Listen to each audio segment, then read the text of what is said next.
So we're going to go ahead and jump into our next keeper draft, and we're hoping for that axe. We want that axe so that we can start playing a little constructed without having to buy them.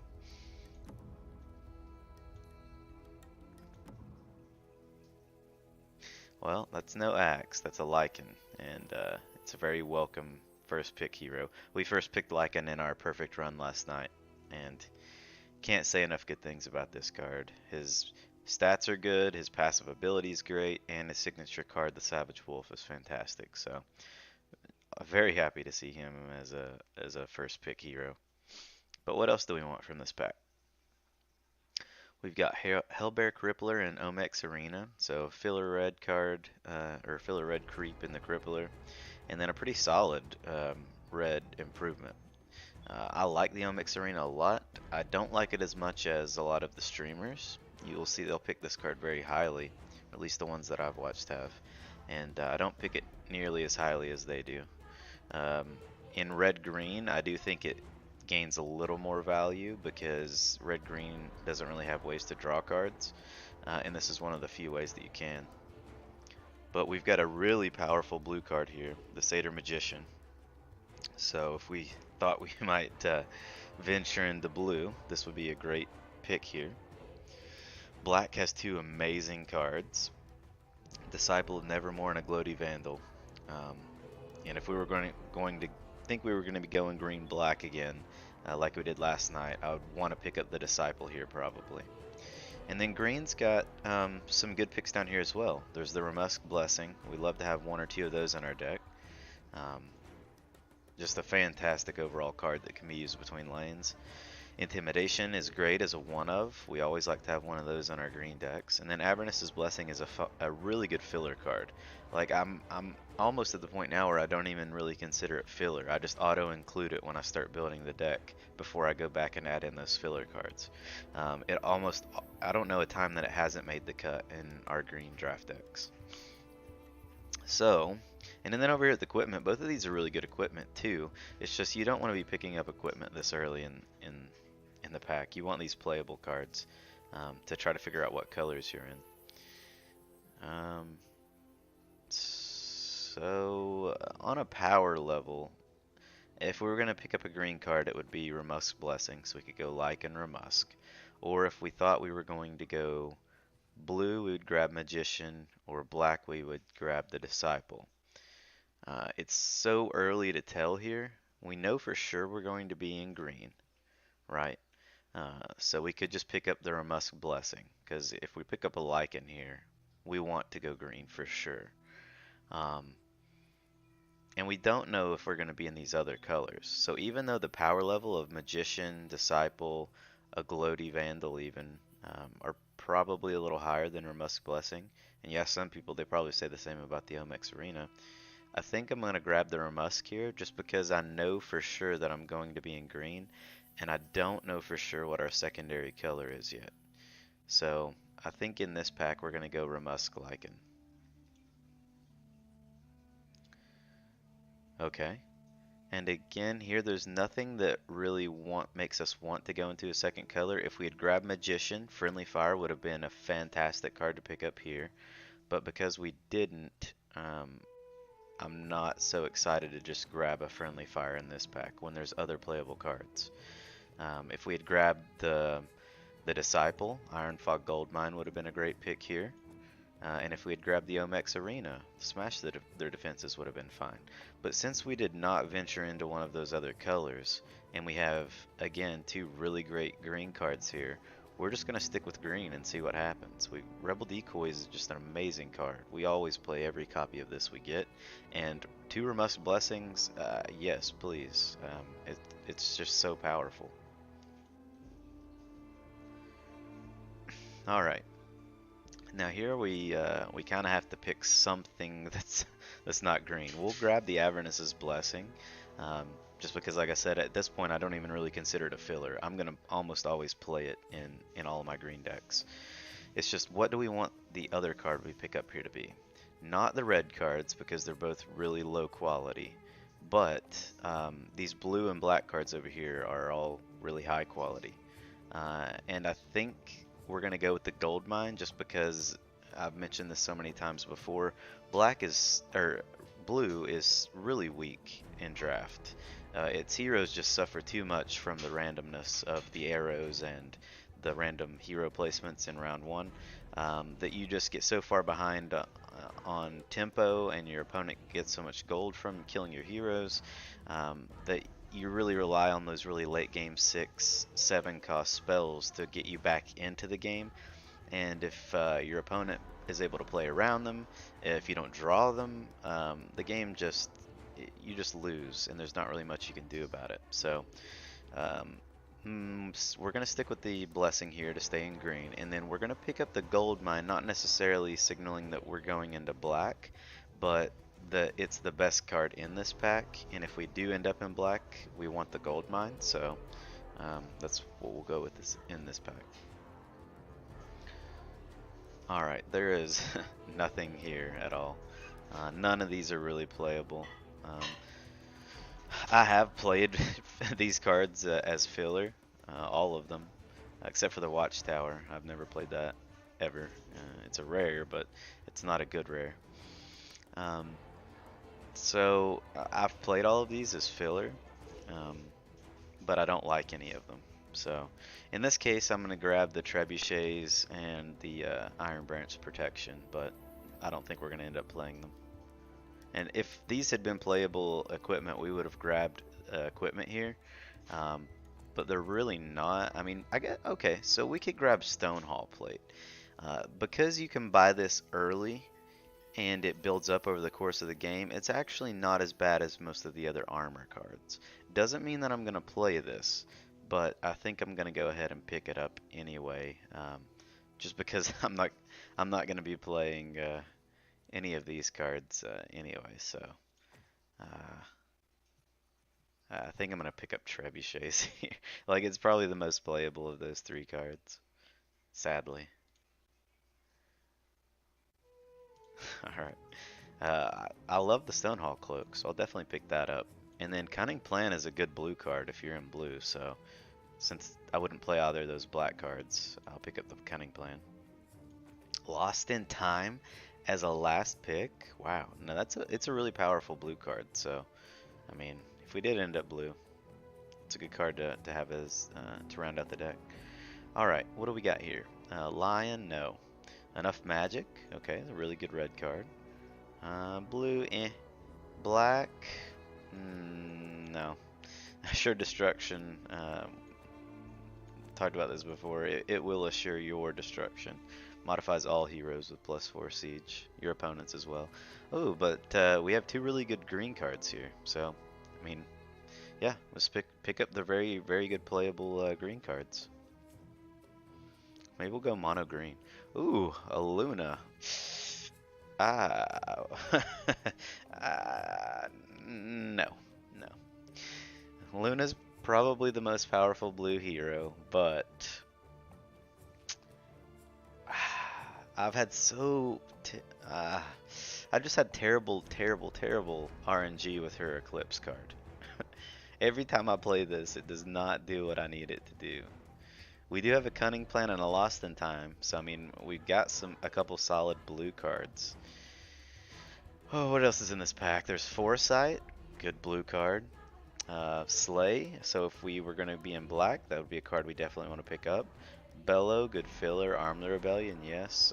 Thunderhide pack, okay. We've got to pick up the Thunderhide pack here.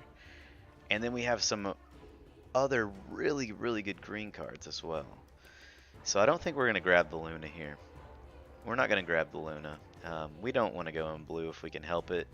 If there had not been these insane green cards down here, in the, like Arm the Rebellion through Steel Strength, all four of these are amazing. I would have maybe picked up Luna, but look at what we got here. We've got a Thunderhide we're definitely grabbing. And then we have a choice between Arm the Rebellion, Home Advantage, Steel Strength. All really, really good green cards. We've got one home field advantage already. We've played decks with two before, and it's always been fantastic. So I don't mind having a second one. But I think since we already have one home field advantage, maybe we pick up one of these other cards. And it's probably still strength, just because Arm the Rebellion's a common, and it's much more likely that we get more chances at Arm the Rebellions than we do at picking up still strength. And this is a great card for those early game hero battles. Especially with the random placement of heroes in round one, this can actually turn an unfavorable placement into you actually can win it. So we're going to go Thunderhide Pack Still Strength here. Enchantress, yeah, don't. Soothsayer is an amazing blue card. So if we had picked Luna, we would have grabbed the Soothsayer here, but we didn't. Divine Intervention, amazing. Hipfire, fantastic. So we just have to decide, do we want Enchantress, or do we want to pass and pick up the Hipfire in case we end up in black? At this point, though, like, look at all this green we've got. I've never gone a mono-colored deck, but we could potentially end up in like mono green if the draft continues to go as it has. I don't know if that's good or not. Green seems like probably one of the, well, blue would be the weakest mono color, but then probably green after that, right? Because you don't have much interaction. You're basically just playing creeps, buffing them up, and hoping that your opponent doesn't have ways to like sweep your board or interact with your big creeps you're playing.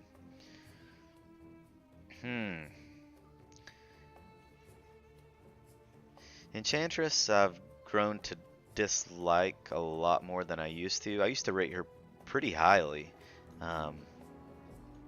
but her signature card's just not great. It's kind of expensive for what you get. Her regeneration is really good, but she's having that 8 health and being a 4/8, she can just get one shot by a lot of the black heroes. I'm definitely grabbing Divine Intervention, but do I go with Enchantress or Hipfire here? That's the real question. I mean, I'll probably pick up Enchantress. I don't know if I'm going to be black. Like, all we have is a gold mine over here, and we have no black heroes, so... Alright, we're going Enchantress. Oh, no! Punished! Punished! Oh, double Lycan. How amazing would that have been? How amazing would double Lycan have been there? I knew that was going to happen. I didn't know it was going to be Lycan, but I knew we were going to get punished on this very next pick. Oh, we should have just grabbed the Hipfire there. Damn. Well, alright. Yeah. Yeah, and I'm not even like excited about playing Enchantress either, so... Yikes. Damn, that would have been amazing. Double Lycan. Yeah. Alright, well... we're gonna grab the Bellow, and yeah, yeesh. I mean, I guess Claymore is expensive. 15 gold's a lot to ask of your equipment if you're not in black with like the gold mines.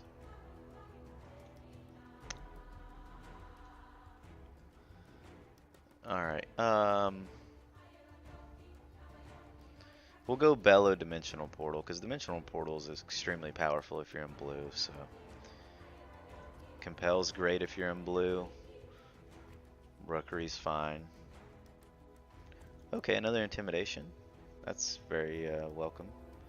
Alright, what do we got here? Mozzie, not a reason to go into red. Foresight, yeah. Okay, a few good black cards. But then we have a couple of good green cards as well. So I don't see us like pushing into black here when we have these good green cards. It's just not a reason to. They're all really good. I wouldn't mind having any of them in my deck if I'm playing black. But we don't know that we are. I know we're in third pack, so we have to be picking, like, if we're going a second color, what is it? But that opportunity just hasn't presented itself except for when we had a chance to pick up Luna. That was really the only point in this draft so far that has given us the opportunity to go into a second color. And we chose not to because that pack had Thunderhide pack and Steel Strength with two more really, really good green cards. So I guess we just continue on with green. Oh, look up here. A Hipfire and a Pickoff. And a Disciple. I mean, these are all fantastic black cards. But again, we've got good green cards. I mean, we could just play a Debbie, right?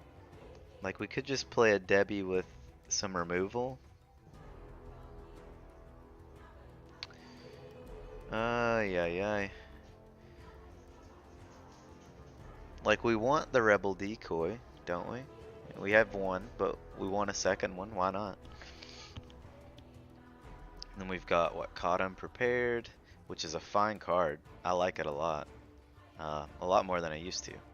Played with it a couple times, and it's been really good. But these black removal spells are amazing. Hipfire and Pickoff, and then Disciple's fantastic as well. All we have in black right now is a gold mine. That's it. So we're basically like, this is basically like our first step into black if we choose to.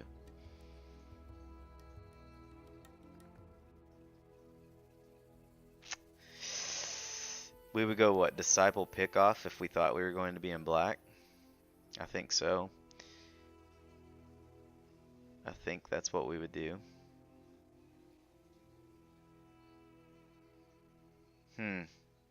Mono green seems like a bad idea. I mean, maybe it ends up being alright, but I just can't see that being... I can't see a mono green deck being able to do it.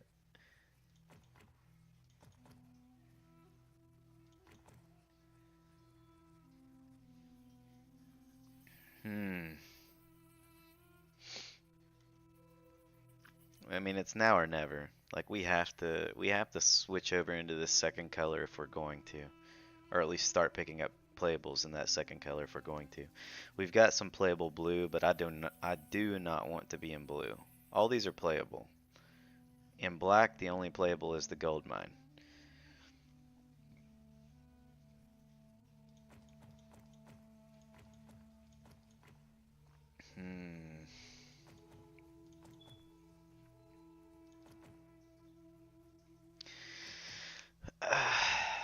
This is rough.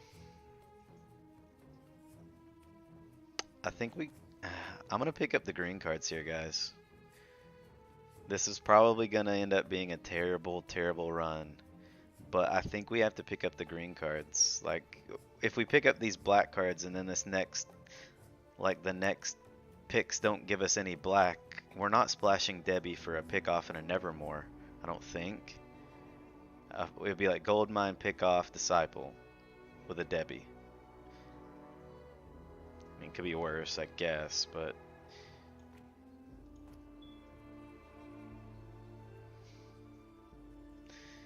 I think I just want to pick the green cards, though. I'm gonna do it. I'm doing it. I'm just hitting next. Okay, nothing, no black cards to make me sad that I didn't pick up the black there. Skywrath Mage, so if we had picked up that Luna, we could have Luna Skywrath, but we didn't. I'm gonna grab the Bronze Legionnaire and the Sucker Punch here. They're the only playable cards in this pack if we're not picking up Skywrath. Rix, no. No. We'll grab a Tower Barrage as the only real playable card in this pack. I guess a Crippling Blow. We're not going to play the Jasper Daggers, so...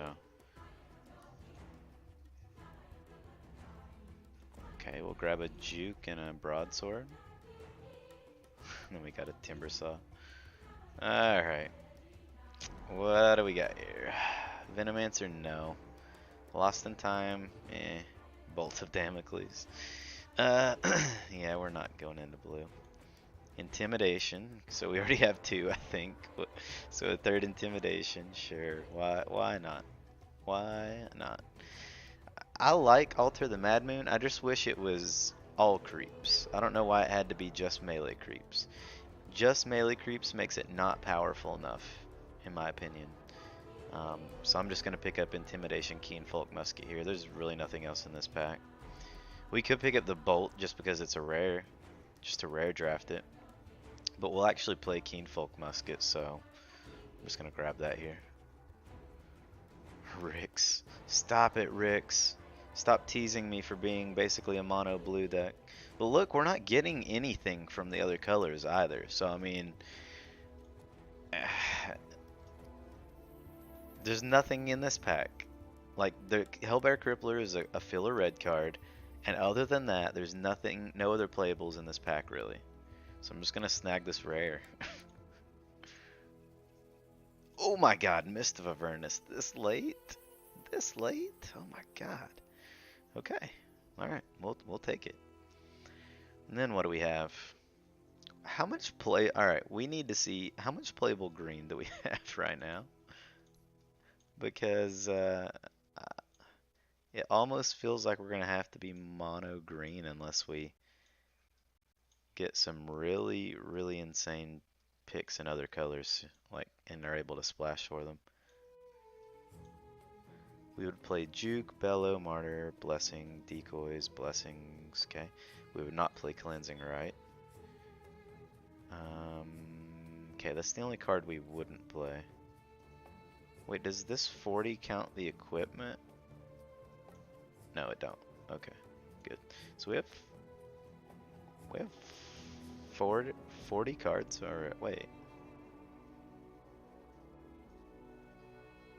Oh, that means I think we've drafted 40 cards, maybe. We might end up in mono green. This is ridiculous. All right, Mist of Avernus. Yeah, if you're gonna do it with the Mist of Avernus. What else is in this pack? Nothing. I mean, I guess we pick up the Assassin's Apprentice here. I guess. Or we could pick up Hellbear Crippler. Because the only black card we have that's playable is the Gold Mine. At least if we ended up in red, we would have like access to Timbersaw, Legionnaire, Crippler, a couple filler reds. So yeah, we'll go Hellbear with Mist. Oh yeah, all right. Look at these late insane green picks. We're doing it, guys. We're going mono green. It's gonna be insane. We already have a Crippling Blow. We'll grab a New Orders. Crystal Maiden. Was that, we're up to 2 Farven now? Alright, what's here? Filler red. Omex Arena is good. We've already got 1 Juke. Jeez.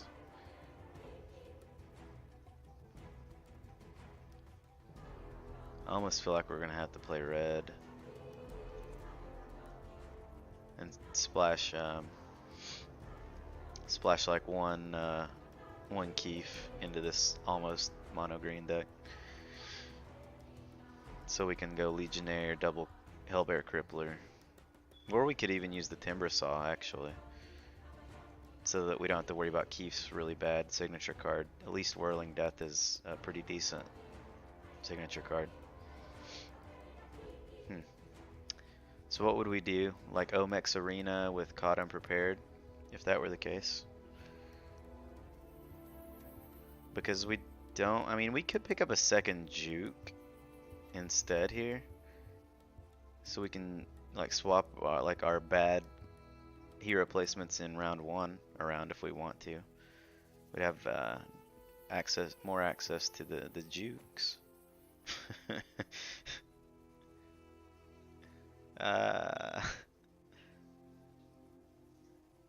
Jeez, this is This draft is such a meme draft.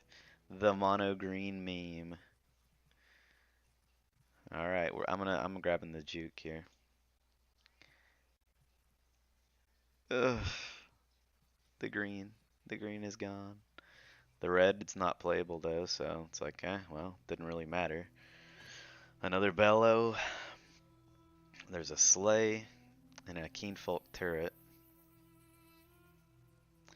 We already have what? We already have a red mist maul, a musket, a broadsword, plate, and cloak. We've got pretty playable equipment so far. Maybe we just, I think because we would be splashing black, usually slay's the better pick, but we would probably want the turret. That way we wouldn't be confined to that lane with the slay. If we only have like one black hero, we could do keenfolk turret and play it across lanes. If that lane, if you're holding a slay and that lane's irrelevant, you could at least throw the turret into another lane.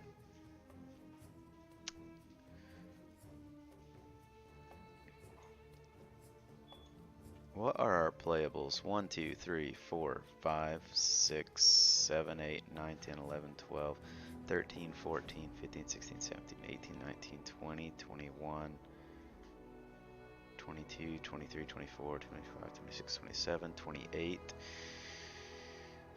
Plus 2 Farvens. That's 34. We need 6 more picks to play mono green.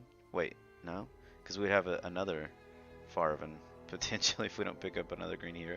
3 Farvens. Man, this deck's gonna be garbage. I don't really want to splash though. I don't have a reason to. And Slay and Keenfolk turret don't give me that reason either. We're just gonna pick up another red mist maul here with the bellow. Well, Magnus is better than having 3 Farvens, that's for sure. And then we got Arm the Rebellion. So we'll go Magnus Arm the Rebellion here.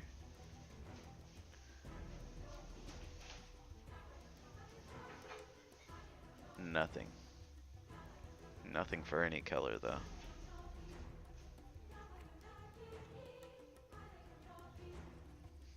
Missed the rooks. Dang.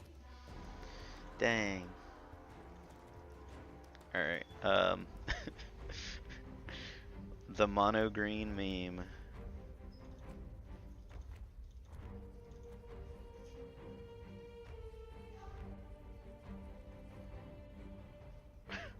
We're like 1 card short. It's gonna we have to like play Cleansing Rite in this deck. What do we have? 2 Juke, 2 Bellow, a Martyr, Avernus' Blessing, Mist, Rebel Decoy, or Musk, Arm, 2 Caught Unprepared.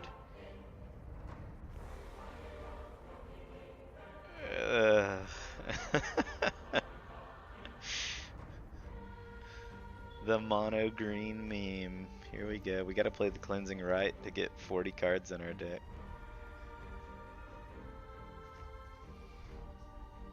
Because we have nothing splashable. That's not true. We have red that's splashable. We could play the Timber Saw. So that we don't have to play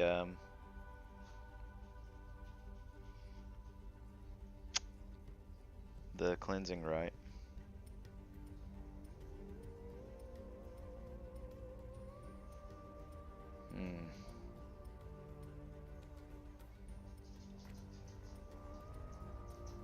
What would we gain? If we took out a Farven and we played the Timber Saw, we would gain the Whirling Deaths, which are pretty playable. And then he could have like Bronze Legionnaire, Hellbear Cripplers.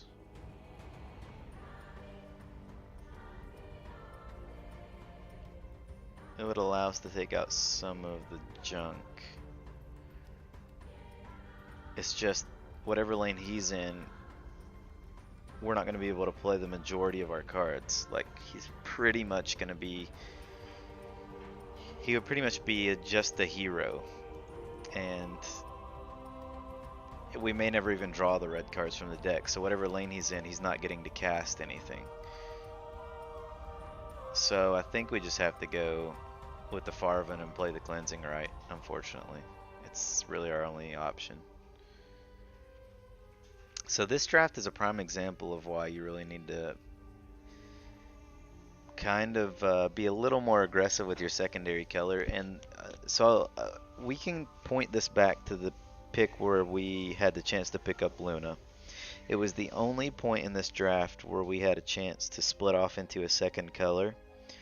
And we chose not to, primarily because it was Luna, or because it was a blue hero, but also because there was a Thunderhide pack and 3 other insanely good green cards, and I think we were in pack 3.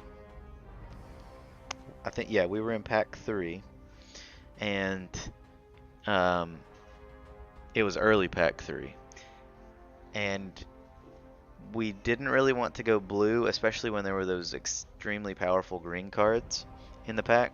But that was the point where we ended up with this garbage deck. If we had just said, you know what, we're taking Luna with a Thunderhide pack here and we're passing on the rest of this, we would then have, instead of this Farven, we would have, actually instead of both of these Farvens, we would have Luna and then the Skywrath Mage that came along in a later pack that we ended up not picking up. We'd have Luna, Skywrath Mage. We would have some playable blue cards. Nothing insane though, so it's not like we wouldn't have those really swingy blue cards, except for the signature cards from Luna and Skywrath Mage would give us a couple of really good ways to interact with our opponent's board. But then we would be filling it out with like Dimensional Portal and Lost in Time, and then we had a couple of other chances to pick up like I forget the little guy's name that draws you a card every round, but we could have picked up him. There were a couple of other solid blue cards that we could have picked over these rather mediocre green cards. So what we find ourselves in now is a really unfortunate predicament where we're playing these really low quality green cards, like well, really the Cleansing Rite is the one that's kind of unplayable, right? We're playing it because we have to. The rest of this deck is all playable, so we'll see what happens, but there's just nothing like, there's no over-the-top green cards in this deck. It's all just solid green cards. Mist of Avernus is the only thing we got that's like over the top. That with maybe our Thunderhide pack, if you want to consider that being over the top. But the rest of it is just like solid cards and then some filler cards. And we're stuck playing 6 copy of Prowler Vanguard. so yeah, that's where we're at. Okay. Starting heroes, I think we want Enchantress, Lycan, and one of the Farvens. We can follow up with Magnus in... actually, no, we'll save Magnus for last. Farven's armor passive may come in handy in one of these lanes, so... Okay, we'll go like this for hero placement. And then we got to figure out our last few equipment. We're not playing Book of the Dead. We'll play Stonehall Cloak and Plate. We'll probably play Broadsword and Keenfolk Musket. And then I guess we'll play both Red Mist Mauls. They're really good, especially with green heroes. So we're at 6. We need the cloaks. 1, 2, 3, 4 weapon cards. I think we need the... Even though these guys all have a lot of health, I think we need cloaks. Or maybe like 2 cloak, 1 short sword. That way we have... let's drop the Stonehall plate. That way we can go 3 cloaks, 1 short sword. That gives us 4 health items and 5 attack items.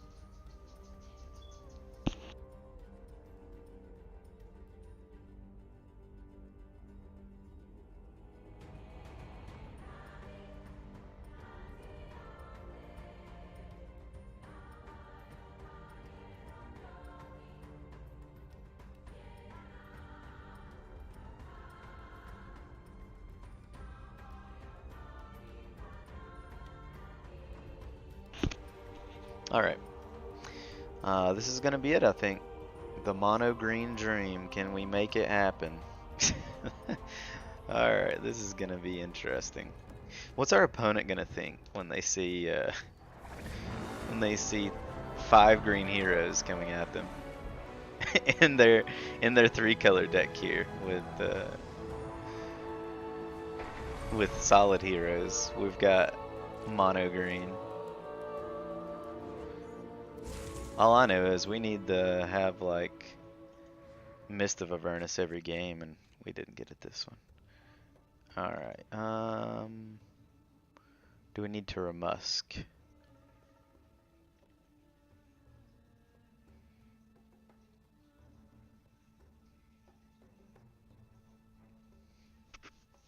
I don't see a reason to play any of these, either of these cards in any of these lanes this round. 15 seconds remaining.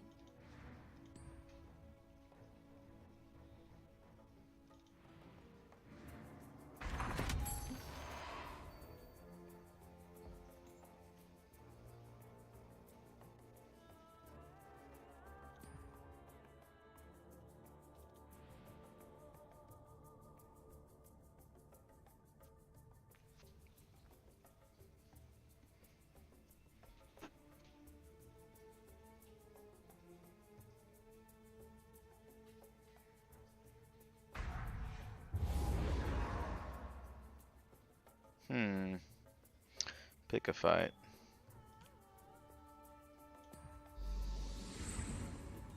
Nobody's tougher than me.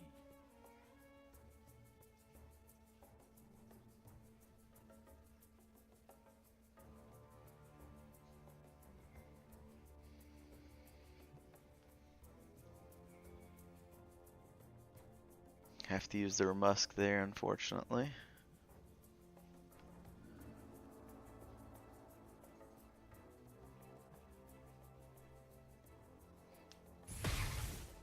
I will stride through this battlefield.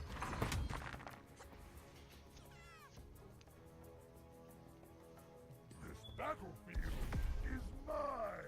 It's a weird lane to put Burning Oil in when we have Enchantress here. But okay. Alright, we're gonna need the armor in lane 2. Yeah.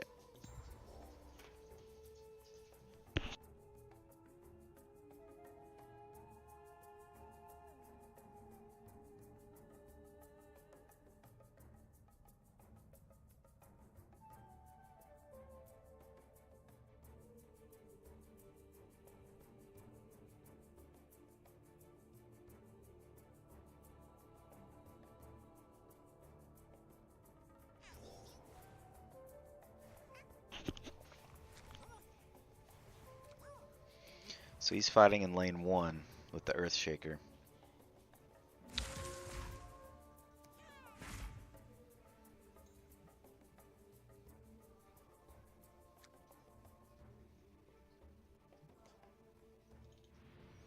We want the Savage Wolf in lane 2 or lane 3.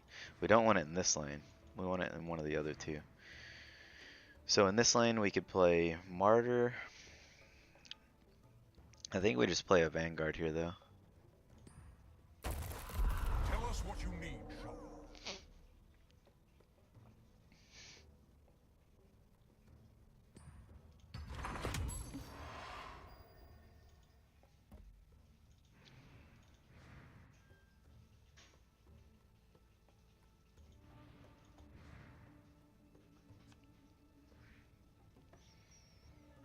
Guess we'll see what he does here.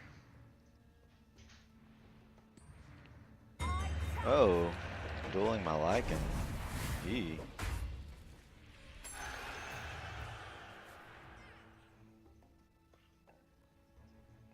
Well, that makes my Savage Wolf play a lot less exciting in this lane. And I suppose we could Vanguard here. 15 seconds remaining.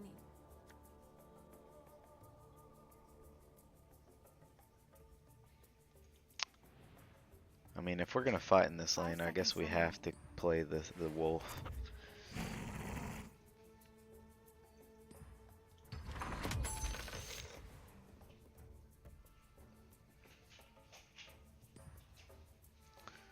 Alright, so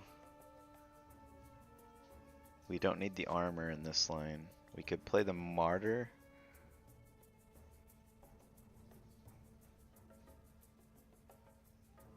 Or we could save martyr for first lane.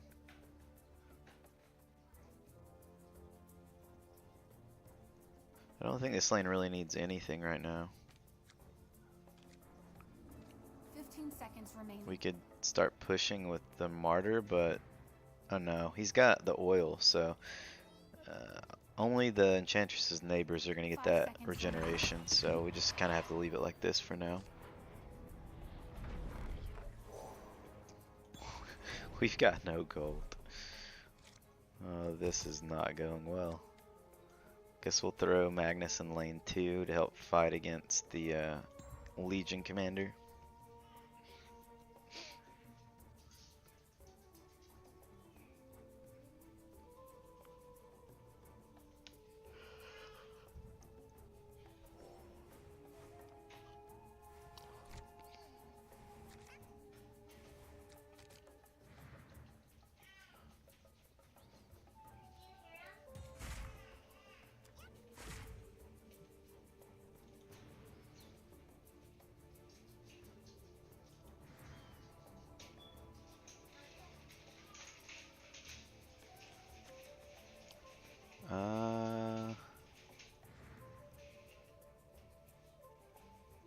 We could Verdant Refuge into lane 2. Or even lane 3 to fight the retaliate damage from burning oil.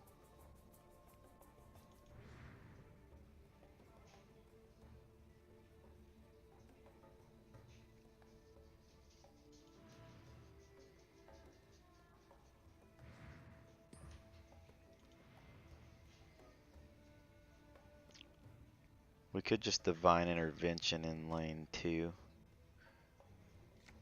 Alright, so we're gonna Refuge into lane 3 to help with the retaliate damage. We're gonna leave this lane alone for right now, and then we're going to Divine Intervention in lane 2.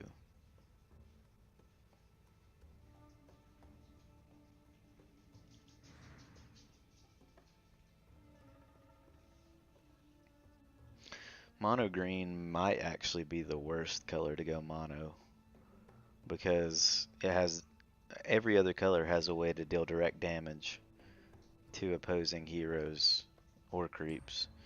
Green does not have a direct way. You have to rely on the buffs. This could be tough. This deck is going to be very, very difficult to do much with. We didn't get insane cards either, so you know. Yeah, I think we just still have to. Yikes! That full heal there is game changing. I don't even know if we have a good answer for this.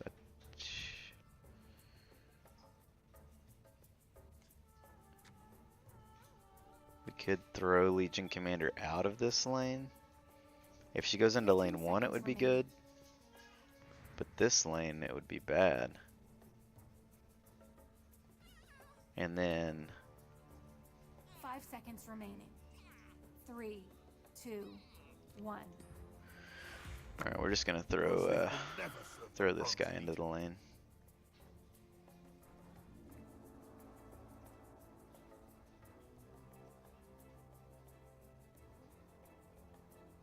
I was hoping to maybe get the curve to kill off Debbie there, but we didn't get it.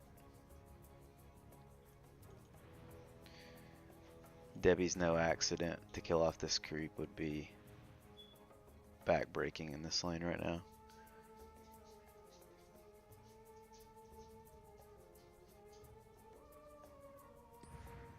I'll be an example. Coordinated assault. Oof, okay. Yikes.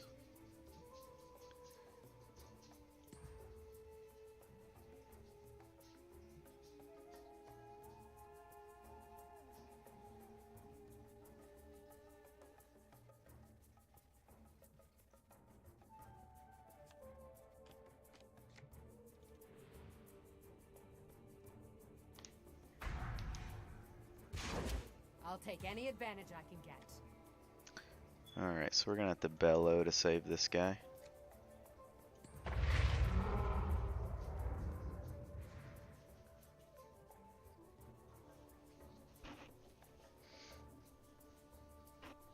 This should help us fight this lane a little bit.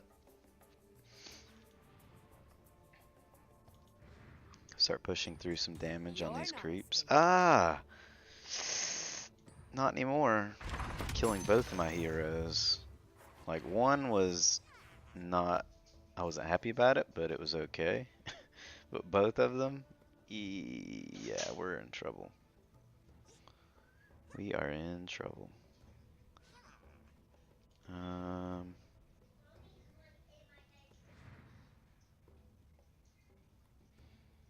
mean, yeah, we can keep pushing lane 3. I guess we gotta put Lycan in lane 2.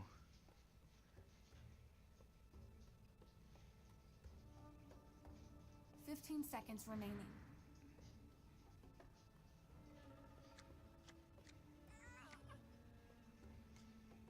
I don't really want the Prowler in this lane right now.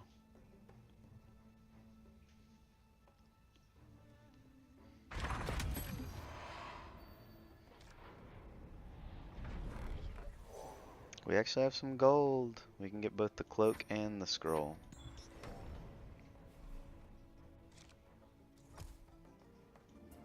Yeah, Lycan's going lane 2.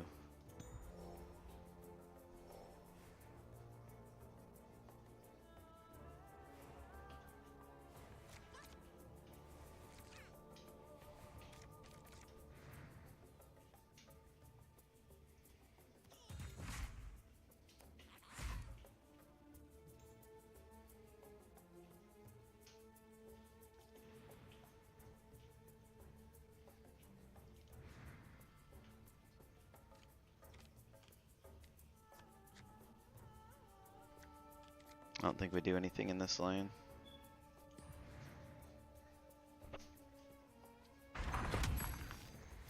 Not just yet. Okay, so here we could...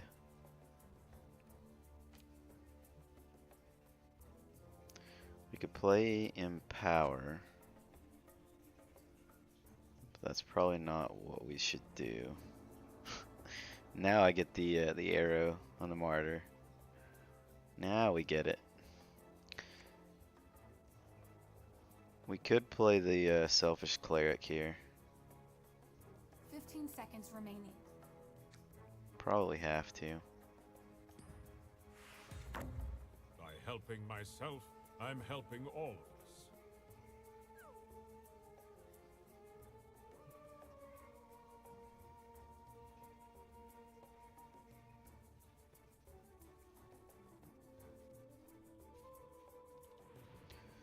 Then I think I'm gonna have to use Stonehall Cloak on the Lycan here. Go ahead and start building up that extra health each round.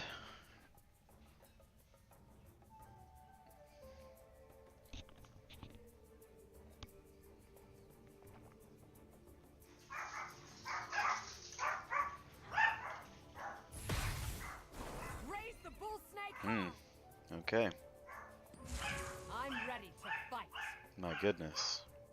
We're never getting through that, Legion Commander. I am not accustomed to finery.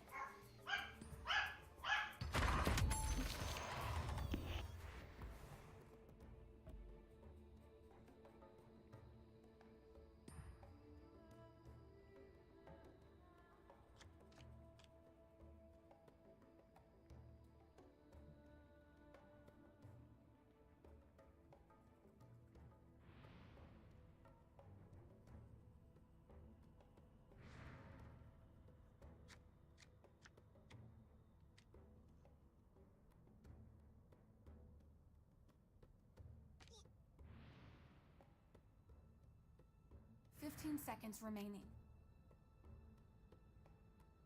I know how to handle myself.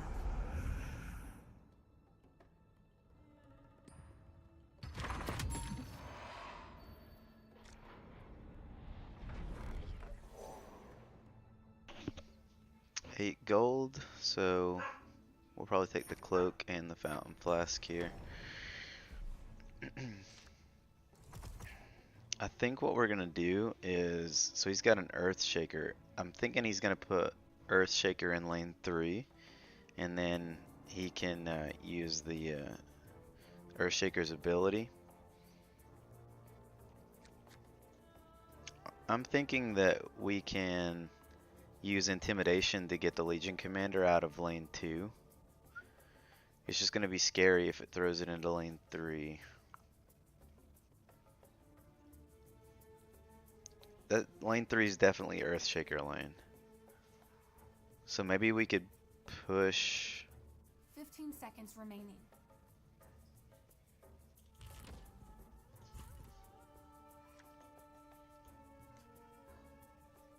Five seconds remaining. 3, 2, 1. Alright, we're gonna throw them both in lane 2.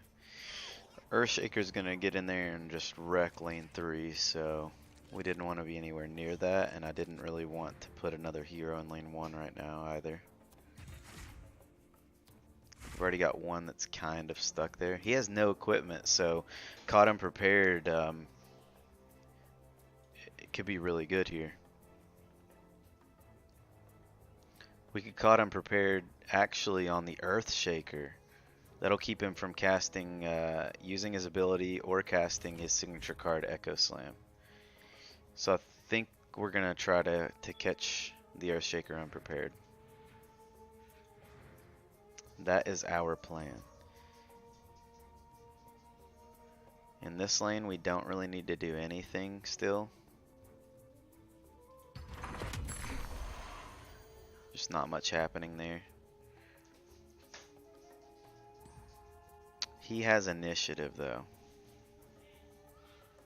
He has initiative. So unless I do something to make him give me initiative, and I don't know how to do that in this lane. I think I'm just gonna intimidate here. Don't go into lane 3 though. Okay.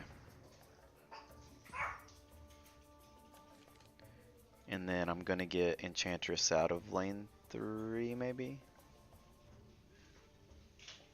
1, 2, 3, 4, 5, 6, 7. It'll deal 7 from Echo Slam.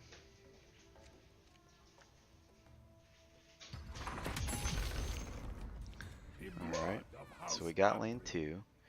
Now, if he just starts off with the Echo Slam, then I just get Enchantress out of this lane, maybe, or maybe I fully heal her and let her kill the Tidehunter. Okay, so he starts with a stun, so I still can't Caught Unprepared. Alright, so there's really nothing I can do just yet. Let's see if he casts Echo Slam.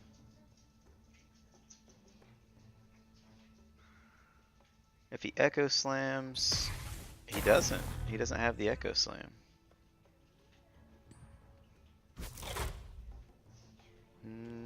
That's kind of rough not having access to Divine Intervention, but the Prowler's not bad. This didn't go as badly as I thought it was going to in this lane. We're still fighting there. Maybe he never drew an Echo Slam, I guess. As long as he doesn't buy a piece of equipment, our Caught Unprepared is going to be really good in that last lane. And we're going to let the Farven die here? Or do we just go ahead and TP him out? Okay, because he's going to try to fight lane 3, and as long as we can get off Caught Unprepared... Oh, he did buy a piece of equipment. I wonder what he's gonna do there.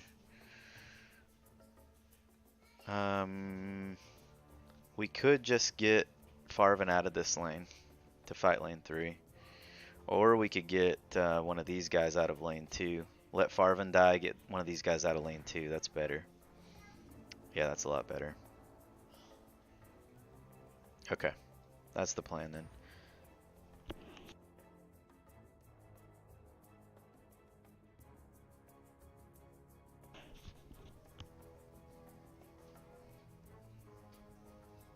I can give you the strength to end the rebellion. Okay. He's not... Oh, okay. I was about to say, he's not even dealing lethal on this lane this turn, so that's kind of early for the Disciple, but now he is, so...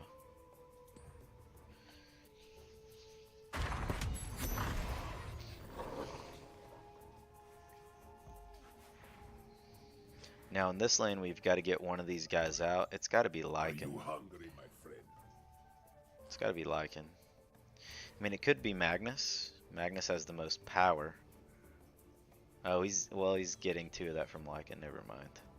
Yeah, we have initiative, but we really have to get one of these guys out of this lane. I'm just scared that if he drew Echo Slam and he casts it here before I get to do anything, 15 seconds. yeah, that would be really bad. But then again, this could just be equipment. So let's 5 seconds remaining. 3, yeah, let's get Lycan 2. out of here.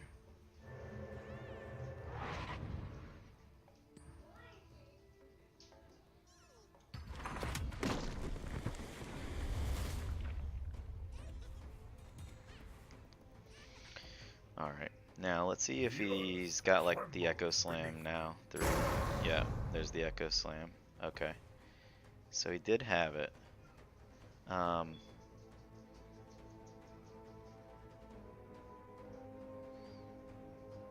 We can... he's got that item. I don't know what it is. I guess we start by healing our Enchantress. I can keep going.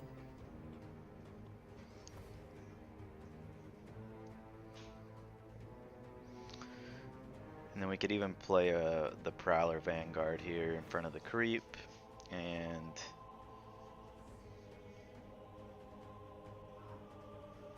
still potentially Caught Unprepared. He's got 13 gold though, so he's gonna buy some items now to get whatever hero that I stun with the Caught Unprepared. He can get out of there for sure. So maybe I just go double Prowler Vanguard then, and just save the Caught Unprepared, and see if the opportunity presents itself. Oh, okay, he's getting Tidehunter out. Alright, that allows me to get an extra 7 damage in on this lane. That's pretty good. I think I'm going to go double Vanguard here. I could use Caught Unprepared to like stun the Debbie.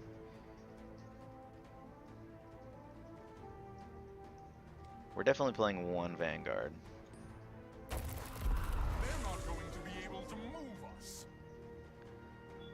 The question is, do we play the 2nd Vanguard, or do we stun Debbie and prevent 9 damage on our tower? Or we could stun Earthshaker. Nah, that's not important right now, because I don't have enough creeps for his Echo Slam to really matter. The Fissure might matter though. The Fissure might matter.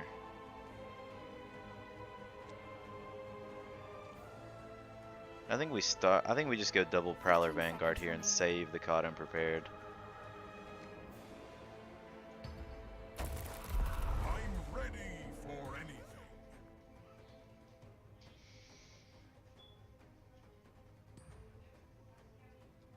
Okay.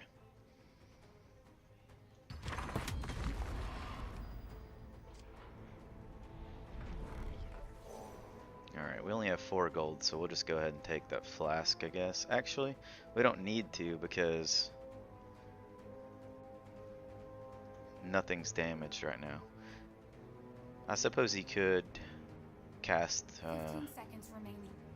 another Echo Slam. I think we need to save the gold though. We're not going to buy the potion here. We have a cloak to help us out. Oh, good, good. Well, it was good that we got both double creeps in lane 3, but he also got double creeps in lane 3 as well. So, not too terribly beneficial, but it could have been worse if we didn't get any, so.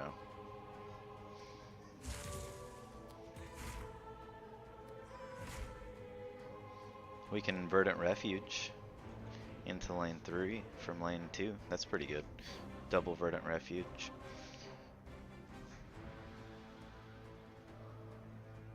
We've got some good cards to cast in lane 3 as well. Let's see, he spent, oh, okay, so he had like 14 gold. He bought 2 items. So we just have to be selective about, we have to be selective about what hero we try to Caught Unprepared.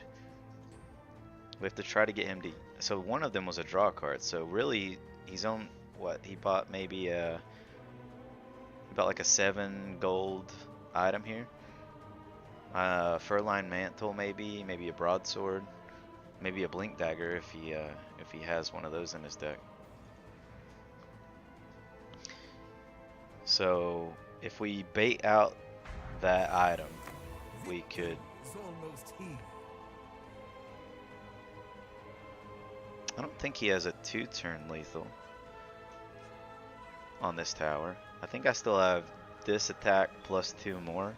I should still have 3 rounds unless he's got ways to push the 2-turn lethal on this tower.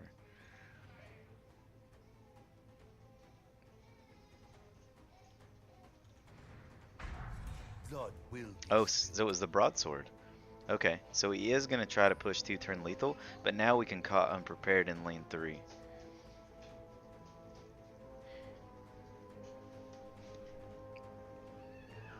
The problem is we have to lose initiative in lane 2 when we cast Verdant Refuge over into that lane.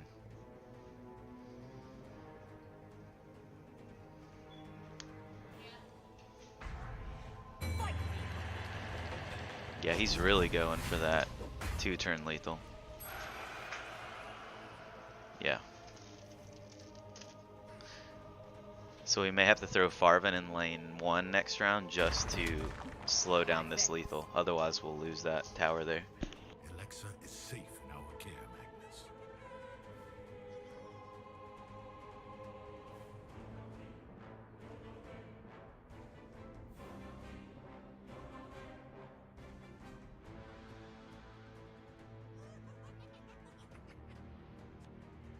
I will do anything to look after my people.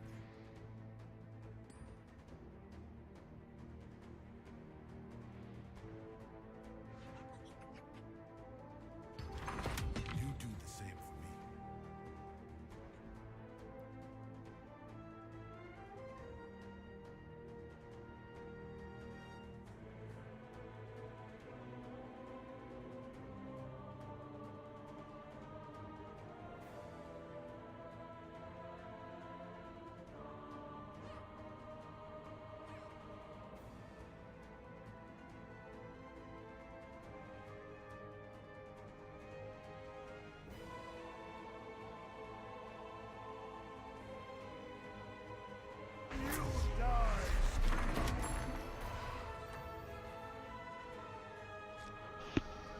Well, that was pretty good there.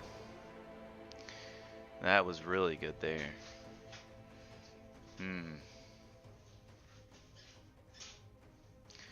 Okay, so we can Bracers of Sacrifice here. That way we can put Farvan in lane 1 and then use the 15 seconds Bracers to remaining. potentially like wipe out a few things. Yeah. That was a really good secret item shop item to get there. Oh, and we got both creeps in lane 1 too, so we should be able to stall there pretty good. We'll see where Farvan goes. What placement do we get?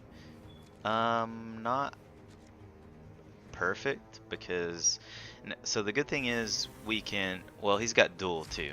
So actually we've got to if he duels, let's see.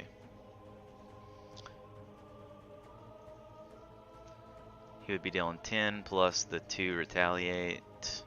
So this should protect him from duel because of the 2 armor.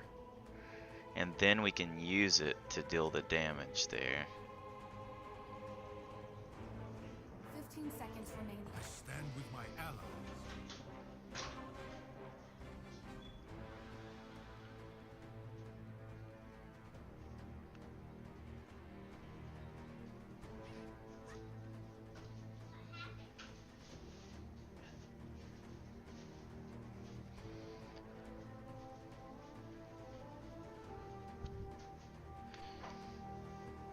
We could even Caught Unprepared on the Legion Commander. I didn't think about that. We could really just slow this lane down entirely.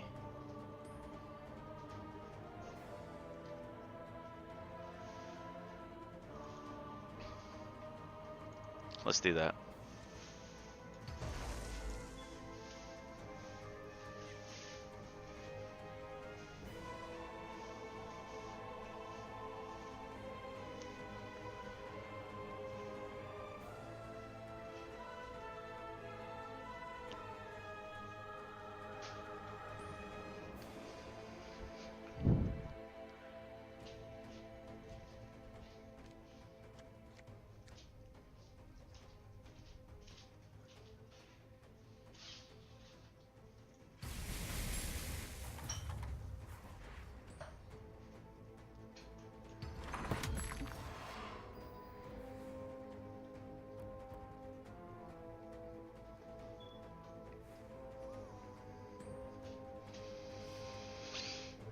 We could even threaten our own lethal in lane 2.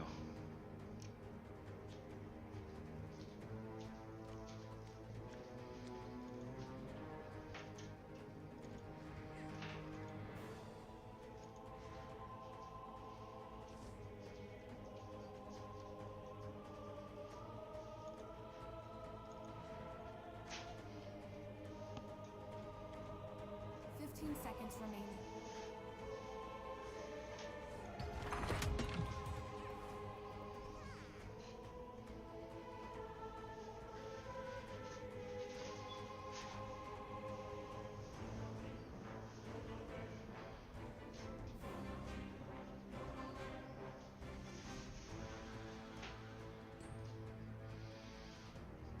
Okay. We can arm, I say we go Prowler Vanguard here and then arm the Rebellion. Thanks for your help, Lycan. Hunt is on. He can fissure here though. Doesn't look like he's going to.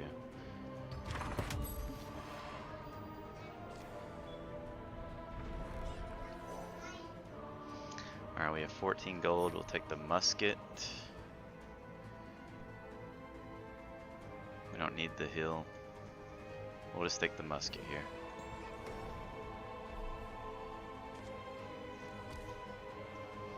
Where's Debbie going? Back to lane 1 to try to force that lethal through.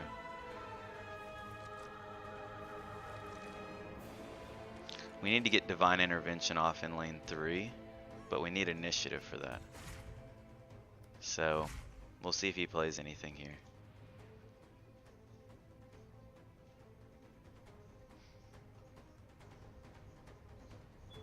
We've got no way to lethal. Alright, so he gave us initiative back.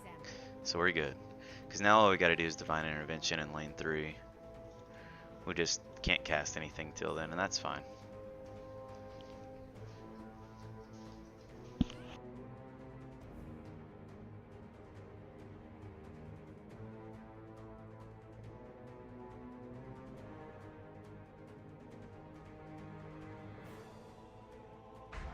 I'll find their soft spot.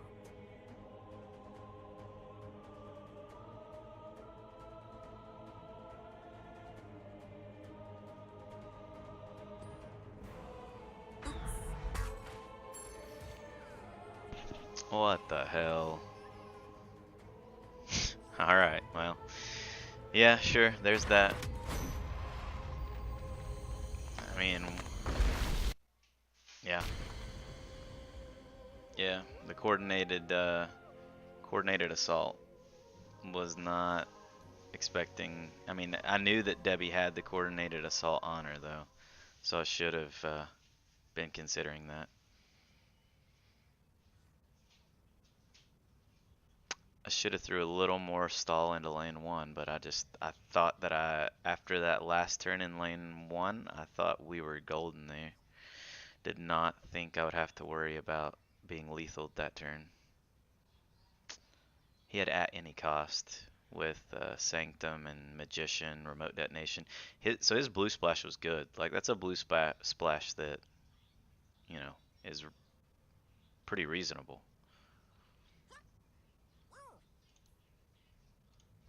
We're not going to do much with this deck anyway. It's a mono green.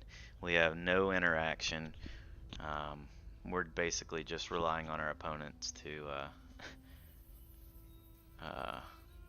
allow us to brute force our way through the lanes, and it's not very realistic. Mono green's definitely the worst mono color to go. You need that support from the secondary color.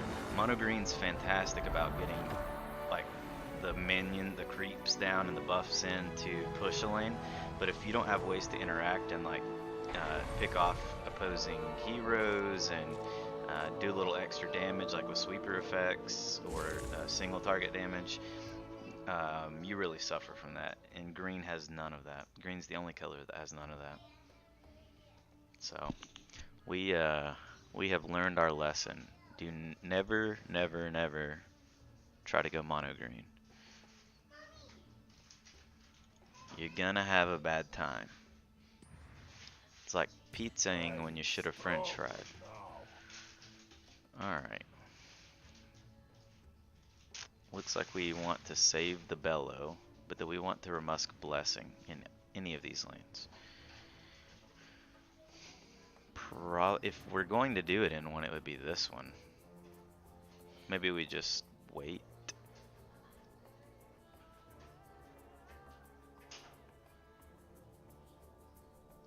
Yeah, we could 15 wait. seconds remaining. We're not losing either of these guys right now, so.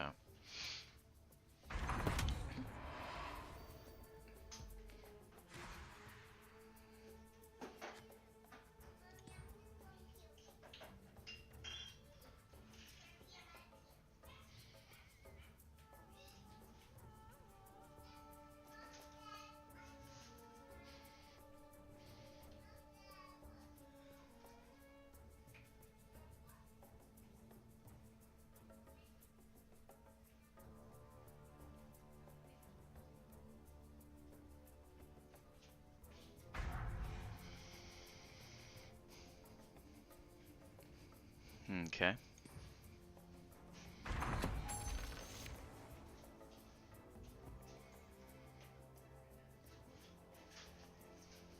We could Remusk here to save our creep, but that's not worth it.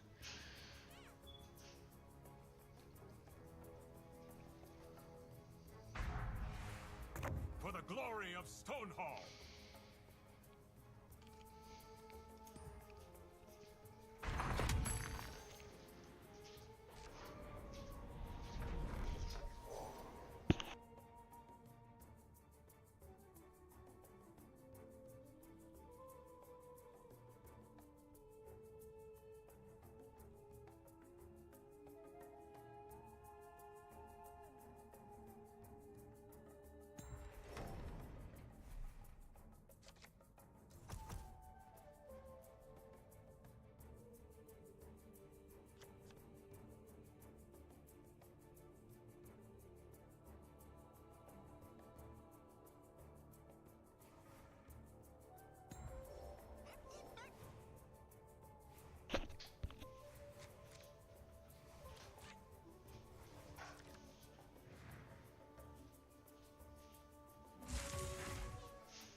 Good to see you again, Enchantress. You're radiant as ever.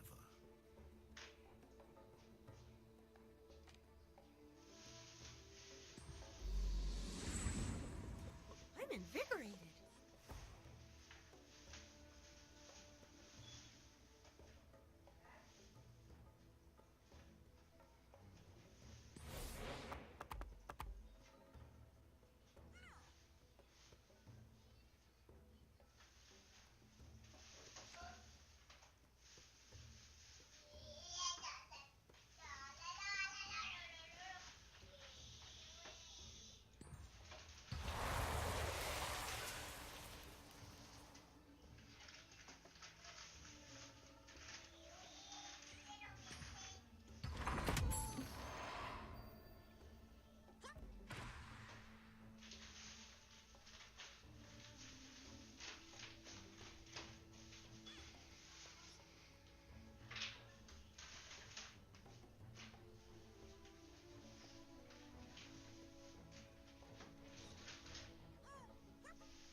I'm not here to coddle you. I'm here to fight.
I'm tougher now.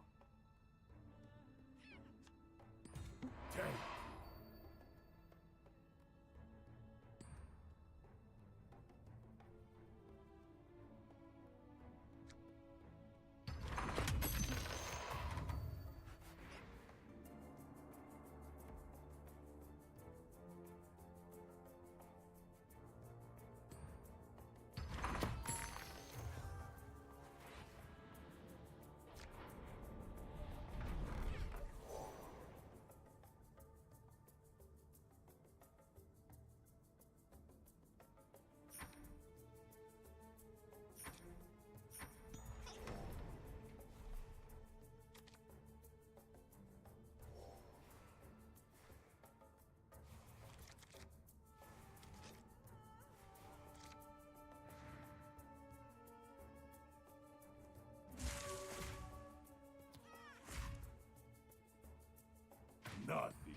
rescues me from the heart.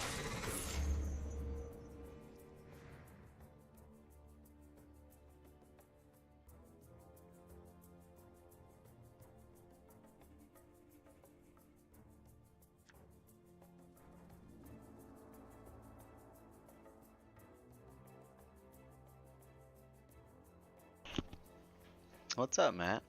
First monocolor draft, yes. We didn't want to do this either, it just kind of happened. 15 It seconds did not turn remaining. out very well. Not turn out very well at all. But yes, first time I've ever gone monocolor, and I think mono green is the worst monocolor you can go. 5 seconds remaining. Has no direct 3. interaction. You were, oh, that was a good intimidation. You have no way to directly interact with your opponent.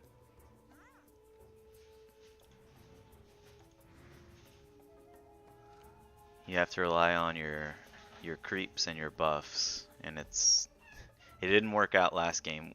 I thought we had the first game, but turned out that one of his heroes had the black modification coordinated assault, and I'd forgotten about it, and he was able to put it into the lane that he was trying to go 80 in.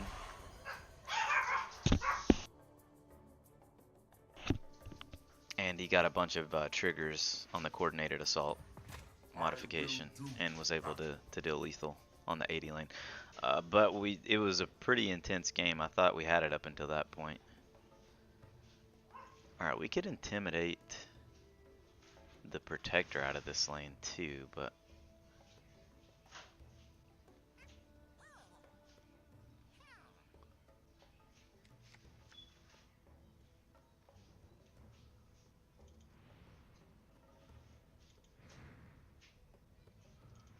15 seconds probably remaining. need to save the intimidation for one of those blue heroes. So, we'll just go Vanguard. 5 seconds remaining. The girl is safe. And then maybe bellow this creep out of this lane.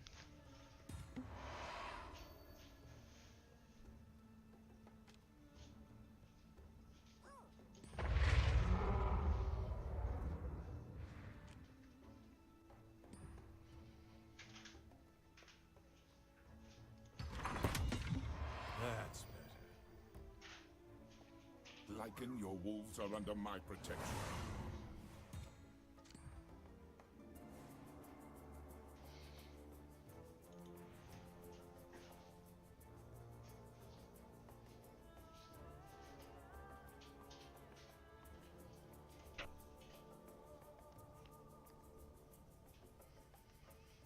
Luna and Venomancer.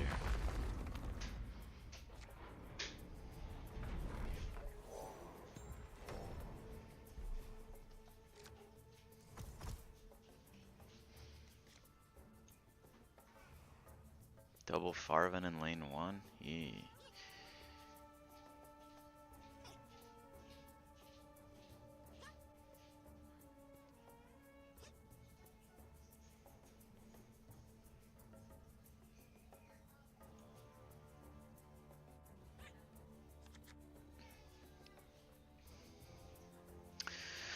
He's probably going to try to protect lane 2 and give up on 1, so I'm going to put Farvin in 2. Yeah.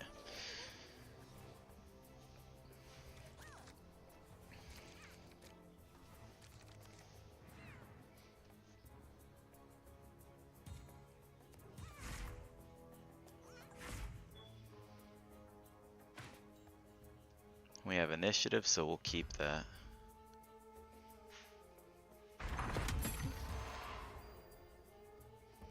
Alright. We could just cast Divine Intervention first. That's probably the smartest thing to do. Yeah. Now is the time to strike. That way, Clips doesn't kill anything.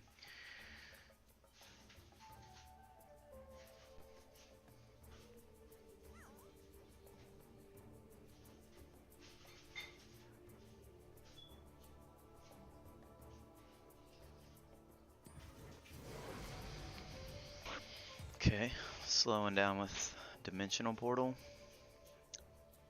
So at this point we bellow. Or we could bellow from lane 1 and try to get this wolf into lane 2. We also have intimidations.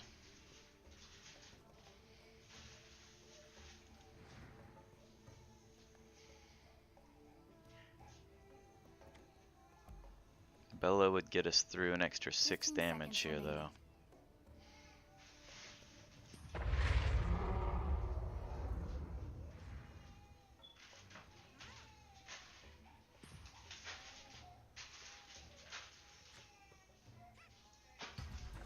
I will use this.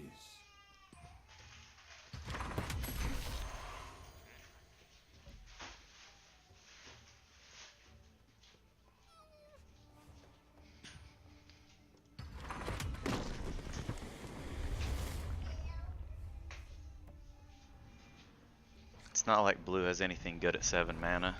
Yeah, nothing good. Well, I mean, in his deck, I guess he might not. It's mostly at 6. Like, he can have Thunderstorm and 15 seconds Eclipse, and the one that makes your guys fight each other.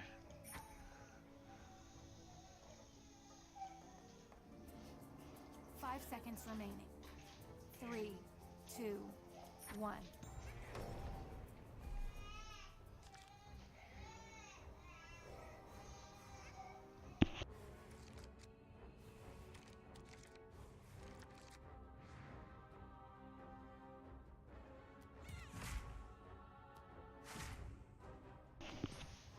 So we can Remusk into lane 2.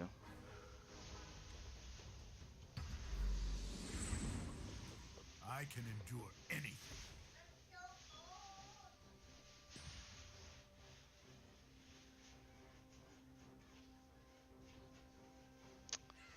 Then we can scroll out the Farben.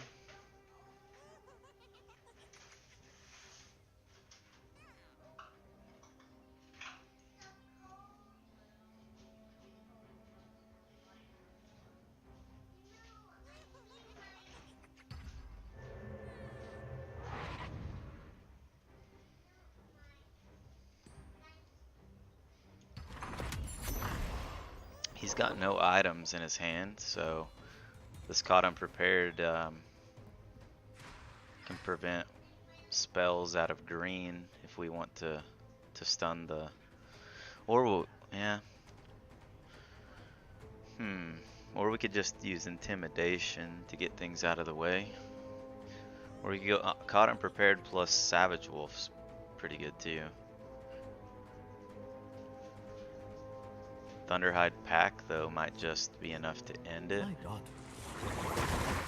In your light,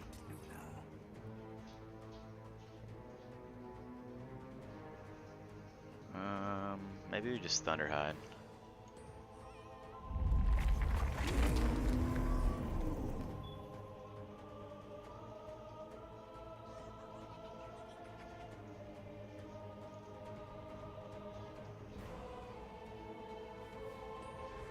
Do you long for prizes?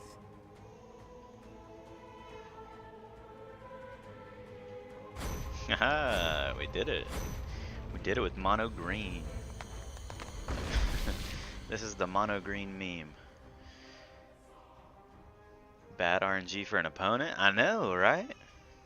I don't, it wasn't, like the first game I felt like I got good RNG too. He just had the coordinated assault that kind of, I didn't plan for it. He had Mist of Avernus. Alright, so we're 1-1 with this deck. I'm going to copy the deck code and post it in chat if you want to take a look at it. It is pretty bad. So all the cards in it are playable except for we did have to play, we had 39 cards, so we had to play Cleansing Rite as the last card to make it mono green. It 2 juke, 2 bellow, yeah, I know. I'm gonna run to the restroom, I'll be right back.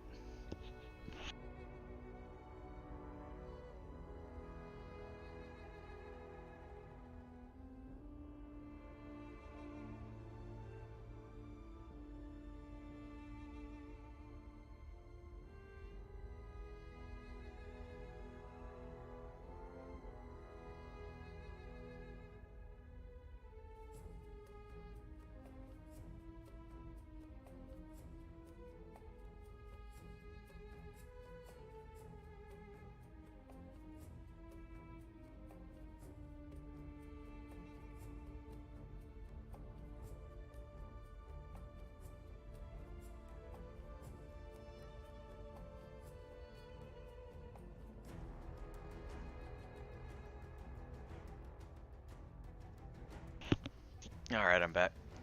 So Matt, I don't think you were here for the draft, but we just kept getting past like good green cards, but no great cards in the other colors. And then in pack 3, like pick 2 or 3 in pack 3, we had a chance to pick up Luna. And that pack also had the Thunderhide pack, and it had the Still Strength. And there were 2 other good green cards too. So it was like either pick up Luna and start going blue, or pick up Thunderhide pack and Still Strength. So we went with we went with the 2 powerful green cards, and then we never had a chance to like switch over into another color after that. It was just all like green cards and not cards from other colors that gave us a reason to switch or to start going 2 color. And then we ended up with this god awful mono green deck that's running 2 Farvens. Also in pack 2, we were down to, it was 3rd pick from last, and there was an Enchantress. So we had 2 picks after Enchantress. We could have either RNG'd like the final one, or we could hope to get like a good hero in the last 4 cards. We ended up going with Enchantress, and then in the last 4 cards there was a second Lycan. We picked up Lycan pack 1, and then in the last 4 cards of pack 2 there was another Lycan, and we picked Enchantress the pick right before that. So that felt bad, but yeah, now we're playing this god-awful monstrosity of mono green that is probably not gonna last much longer. I have no way to interact with the opposing heroes except for 2 Caught Unprepared.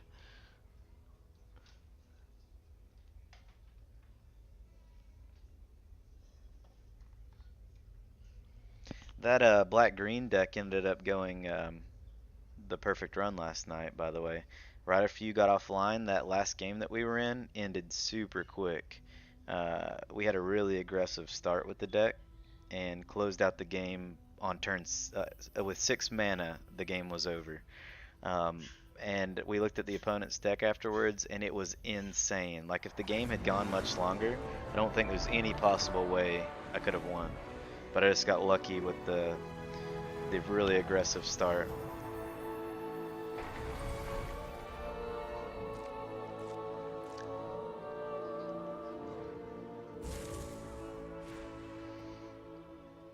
Alright, going up against another Luna and a Prelix.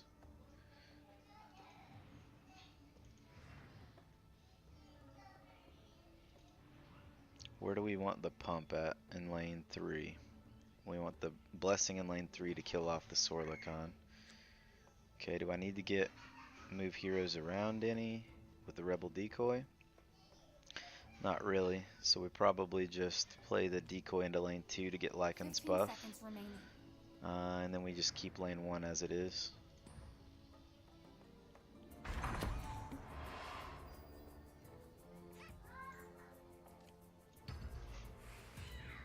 I'm willing to die for what I believe. Are you?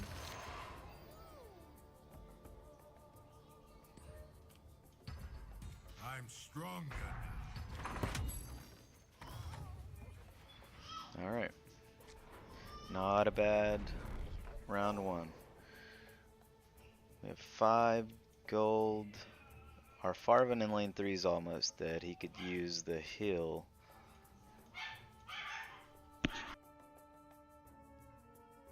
Seconds remaining. We've got a Prelix coming down. Probably just pick up the heal here for our Farven. We don't want him to die to a Prelix. That would be really depressing. Alright, we want our second Farven in lane 2. Yeah, I think so. Lane 2. Get that buff from Lycan. Well, didn't get the buff from Lycan because he put Prelix there. Alright, Caught Unprepared could be really good here.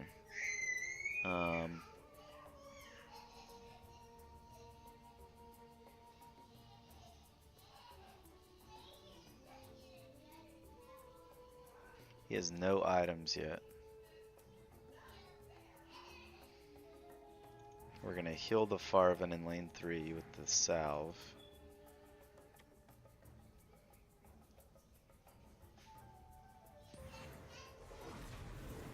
Okay. Dimensional portal.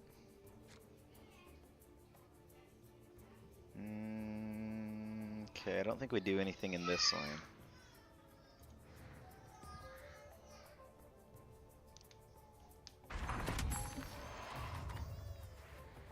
This lane we can caught unprepared though. Who do we want to catch unprepared? Or we could just play the Vanguard.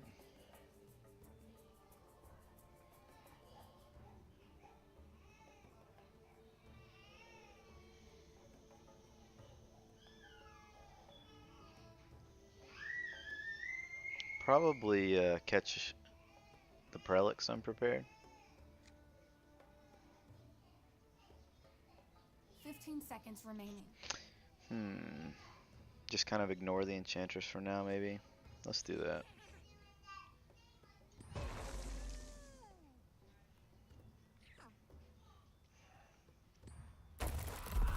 Stay by my side.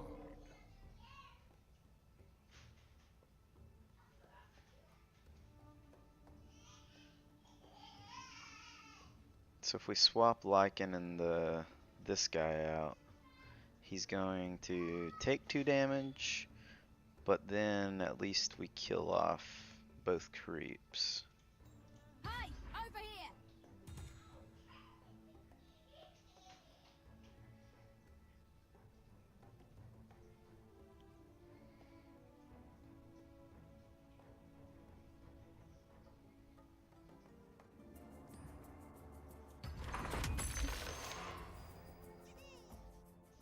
Now we healing salve here.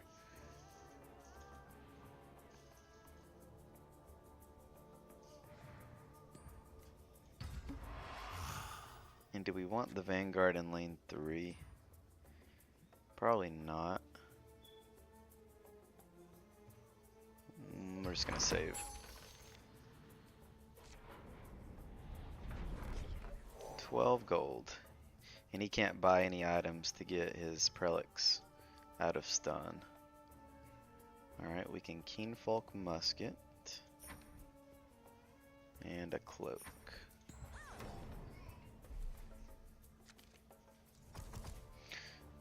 Alright, where do we want Magnus to fight? He's got 2 creeps coming in lane 2.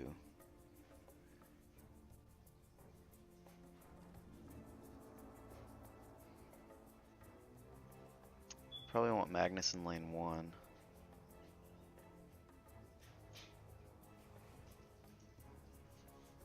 Yeah.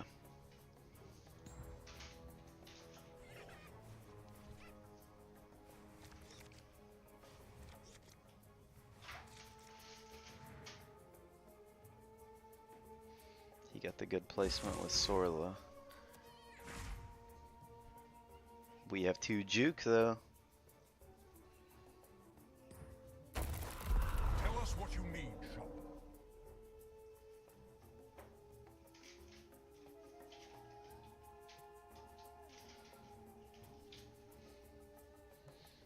I guess we can cloak musket on Enchantress though.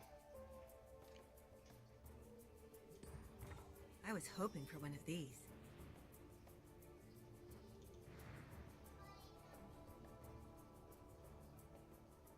We could even use musket on this creep to kill it. 1 damage there plus 3 damage from Magnus.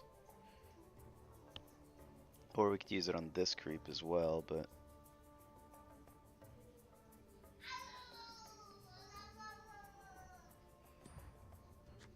It's all over.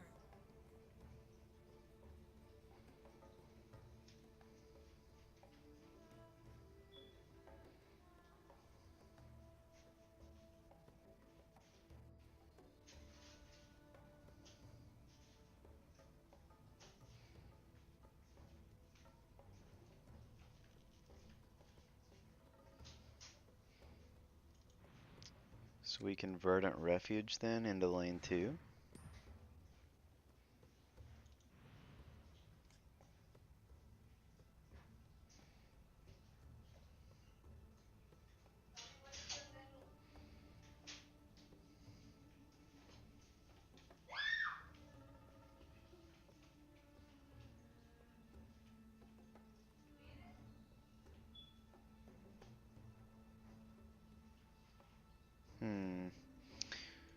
could Verdant 15 Refuge into seconds our remaining. own lane, or play a Prowler Vanguard.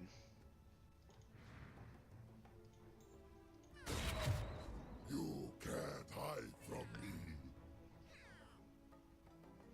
We want the Refuge down early though. Let's play it in our own lane. I'll protect you. And if we think we need it in this lane, we can also just play one in this lane.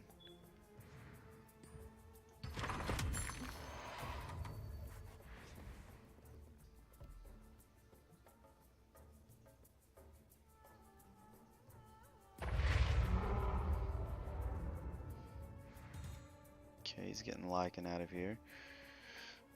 So we can like Prowler Vanguard, swap Prowler Vanguard with this guy. He can finish off Prelix.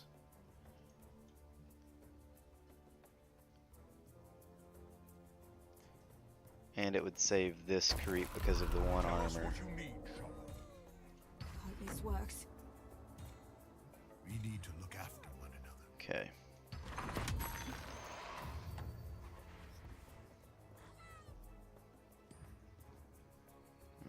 We don't need anything here, but we will cast the Refuge into lane 2. Since we've already got one in lane 1, he's probably going to give up on 1. So we'll want to fight We lane need to 2 look maybe.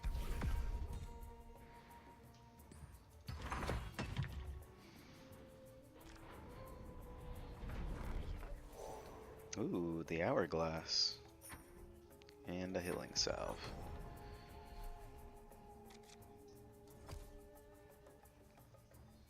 Luna's going into 2. Oh, he is going to fight lane 1 still. Okay. Even though he just threw my Lycan over there.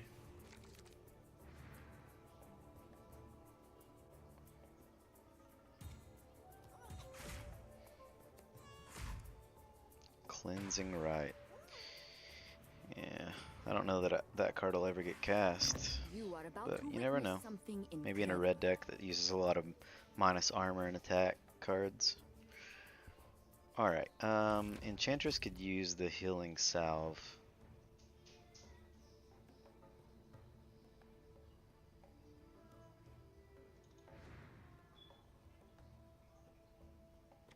I think.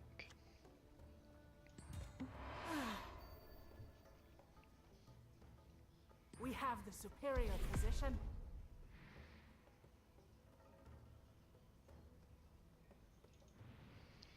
Think we'll put the Hourglass on our Farvan in lane 2.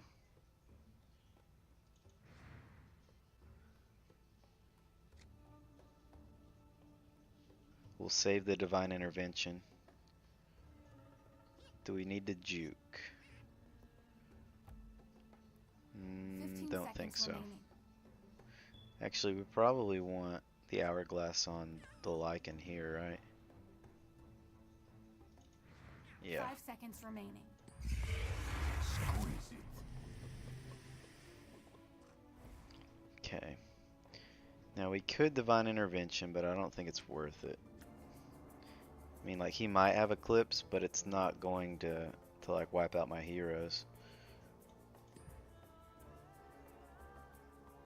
I feel the power rise Oh within. my goodness.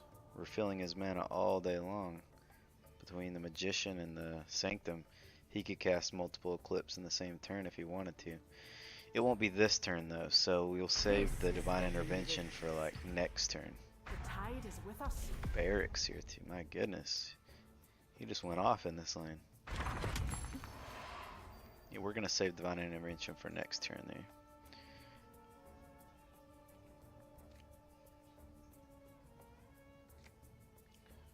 We don't really need to juke here.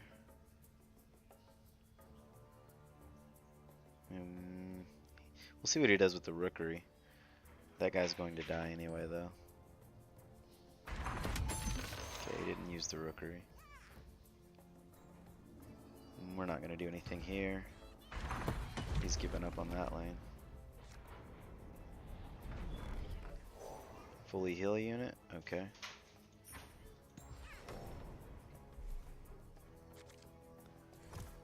Three creeps for him into lane 1. Pretty good. Pretty good.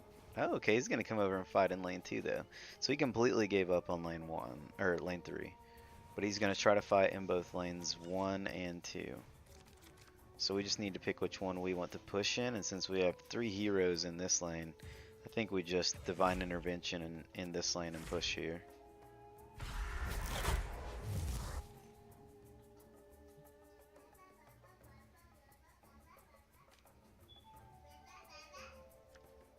I'll take care of you. My goodness.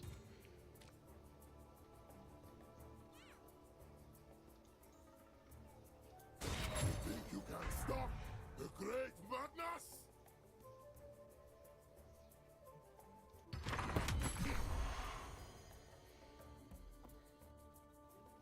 Maybe I should have fought in lane 2. Here comes the Eclipse though.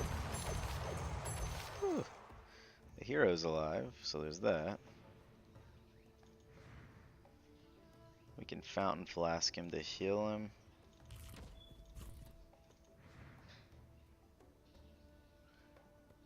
He can just Rookery to target him with Sorla.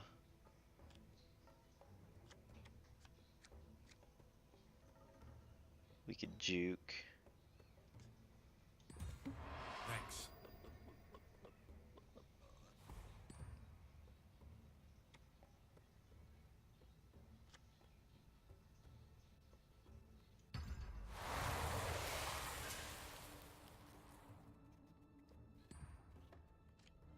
We could Duelist.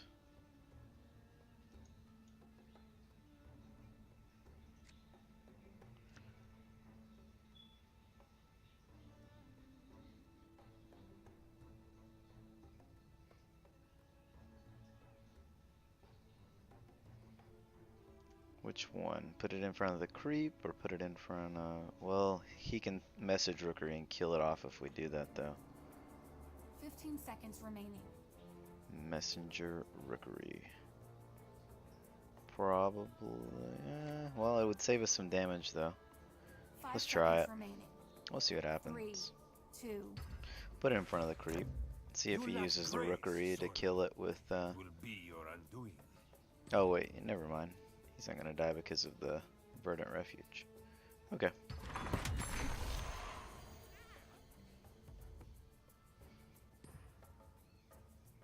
We're going to Ramusk into lane 2. My fortitude is boundless.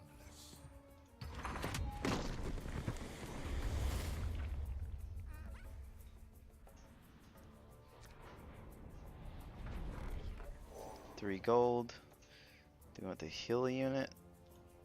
Or do we want the cloak? Probably the cloak.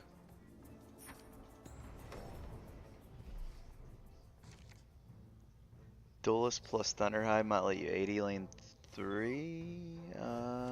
Maybe. Maybe I should have saved Duelist.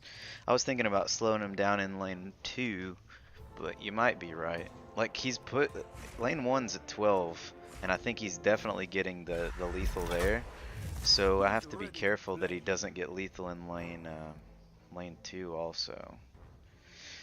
Mist of Avernus. We could throw that into lane 3 and try to 80 there. It would take 2 turns though. So we'd have to like slow this lane down a lot. Let's try it. Let's throw Mist into lane 3. There's not enough of you to stop us.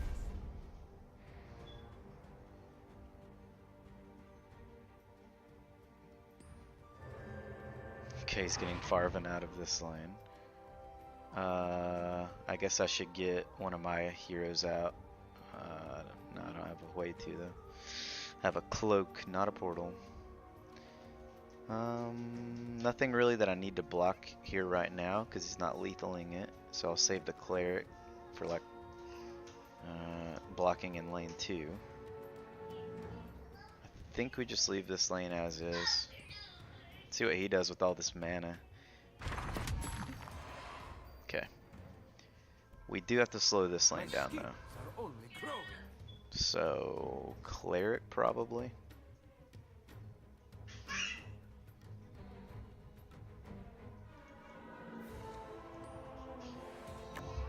I know my purpose. Cleric to soak some of Sorla's damage. Oh, okay. That was a very, very fast slay.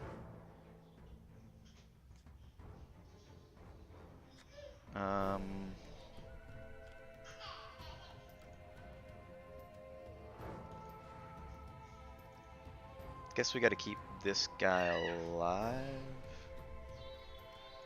So that I got to make sure he doesn't get killed. I don't know how he would though. He's at 13. 15 seconds remaining. We could juke here though.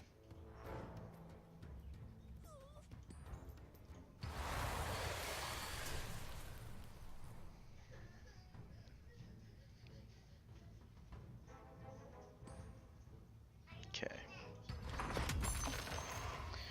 We are at 4. Oh my god. I'll protect us all. We're gonna have to get lucky.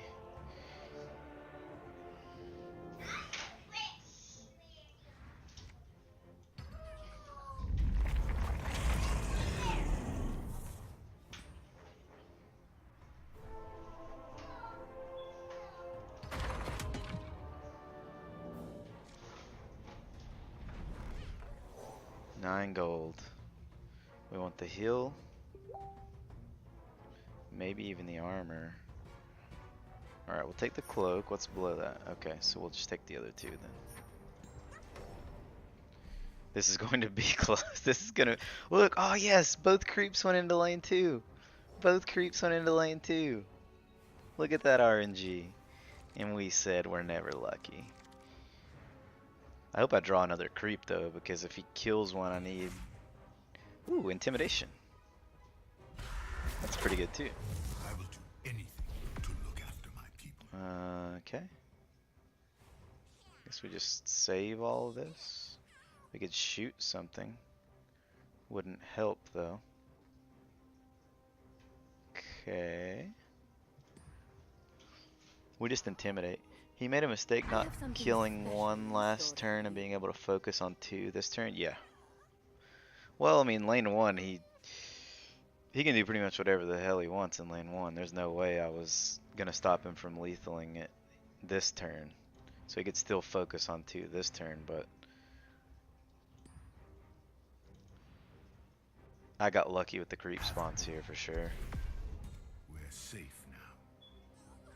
Can I even kill like lane? Can I even kill him in lane 3 though? 1, 2, 3, 4, 5, 6, 7 more damage from Mist of Avernus. Puts us at 40. I need a way to deal 7 more damage though.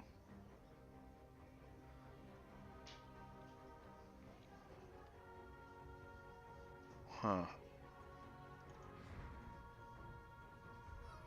15 seconds remaining. Bellow Satyr and get lucky.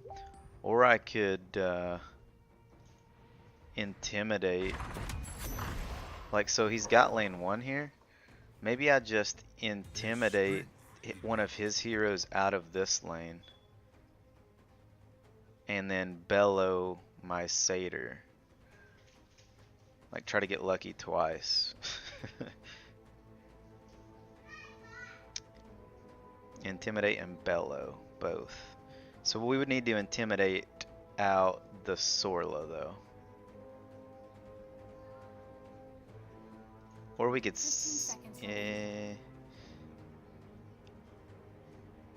Alright, start. Yeah, we need to probably start with intimidation because 5 seconds remaining. it went into lane 3. Okay, well. Anyway. Now we can bellow this guy into... Hopefully it goes into lane 3.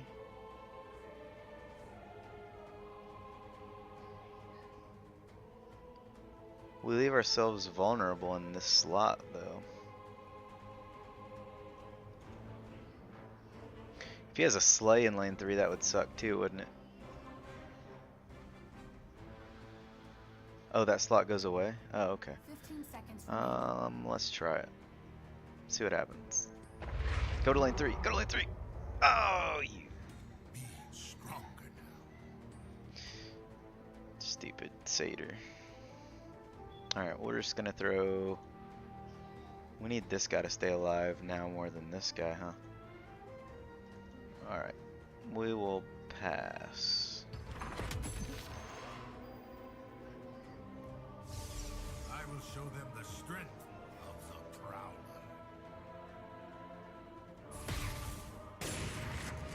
Okay. Sure.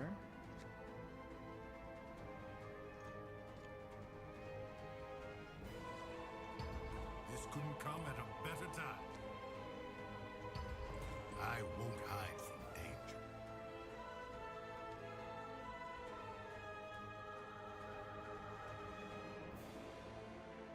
Guess we'll save that.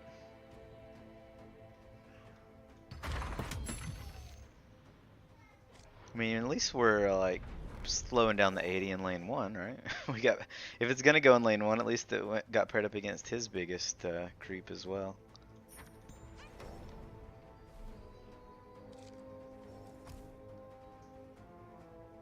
There we go. Come on, creep. Oh man, hang on. You gotta go in front of the Enchantress here. Oh no! It didn't. It didn't go in front of the Enchantress. I need a creep. Alright. Vanguard. Good. Martyr. Good. Alright. We're still in it. We are still... 2 is dead without a creep or a card. Yeah. Yeah. Yes, sir, it would have. I need to shoot anything here. Nothing that's getting through that would matter, so no. He's got initiative and a blue hero. He has Eclipse. That might be Eclipse. Oh. Alright, so I got 2 blockers though. I got 2 blockers.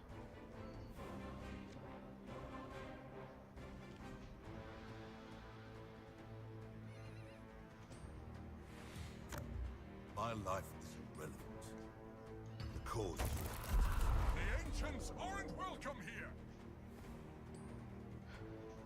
Woo! We did it! We did it! We did it! We did it! we win or Boom! Mono green is R equals RNG. That's what it is. I've been playing good, like multiple colors, and it's been taking my RNG away. Green's like the good luck color. Good RNG, yeah. We just need to draft mono green from now on.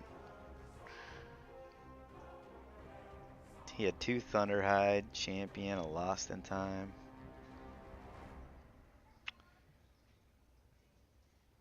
His deck was good. He got robbed. He was robbed. Mono green has to be better than mono blue? I don't think so. I really don't, because there's so many ways to manipulate the board with blue between the sweepers and all the cards that change combat targets. I actually think mono blue would be better than mono green, because I literally feel like I have no way of interacting with my opponent at all. Like, I have the Bellows, the Intimidates, and the Caught Unprepared. That is my only ways to deal with the opposing board state.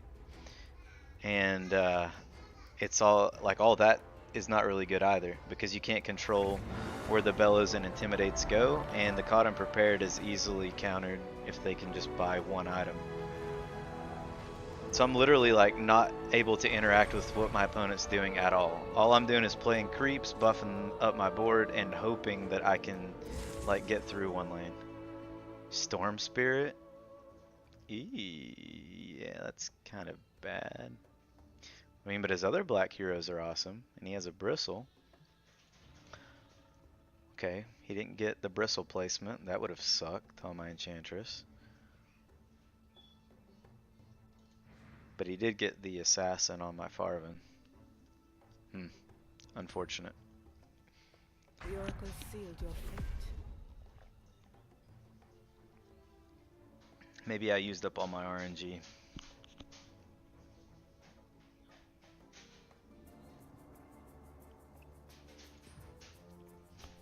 Trebuchets. We're gonna lose to trebuchets.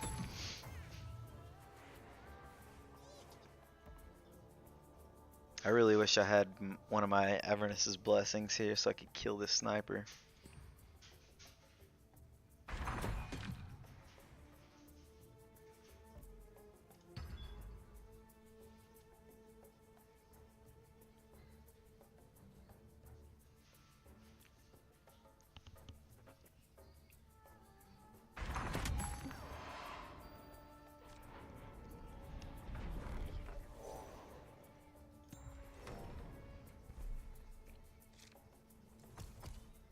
Alright, I guess...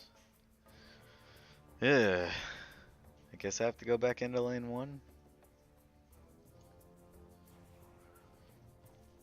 Finish off this assassin. I can like... Yeah, I guess I can't do anything because I can't arm or Verdant Refuge yet. Maybe I don't then. I don't want to just lose my Farven like that. I know it's a trade though, so... Maybe that's worth it to slow him down. I can use Vanguard to save my Lycan here. And then I could empower the Enchantress in lane 3 maybe. Let's do this.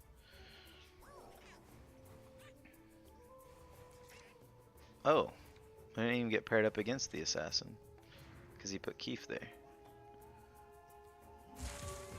Alright.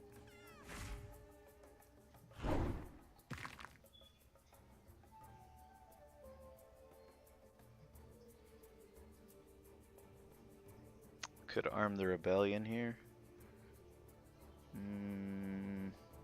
Probably want to save that. Instead I could empower on the Farven.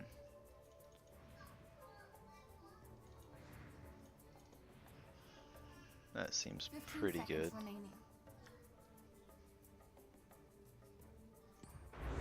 Bring me my enemies.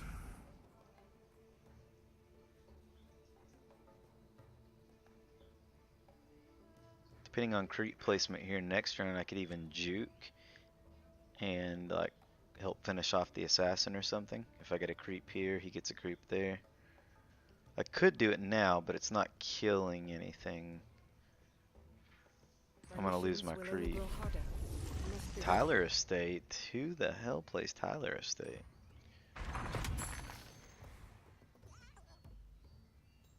I mean, it would have been pretty good if I didn't have the juke though, right?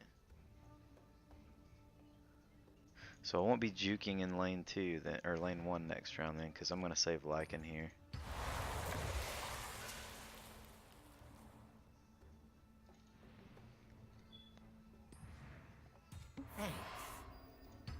Well, okay.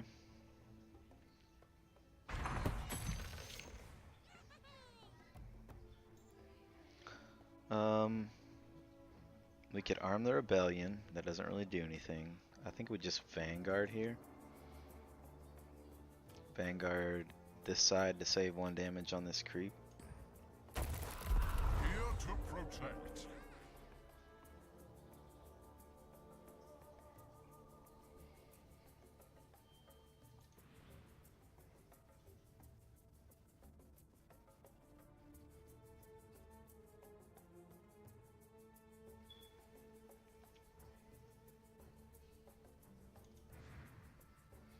Hope I get a healing potion for my Farven in lane 1. Spot weakness. I don't have... Yeah, I do have armor because of this guy.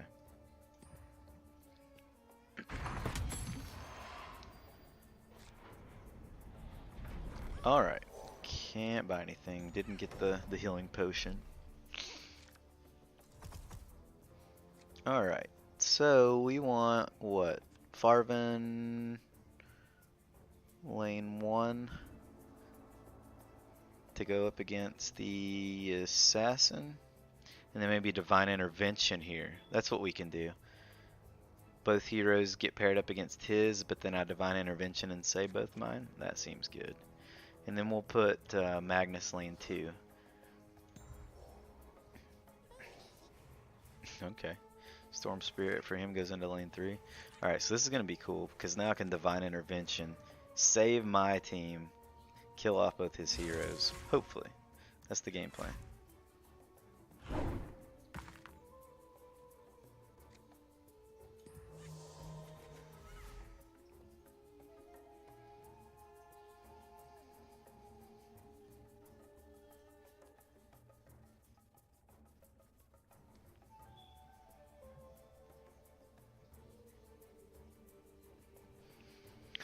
Nice part about playing a monocolor deck is that I never have to worry about where I can cast my spells. As long as I've got a hero there, I can cast anything in my hand.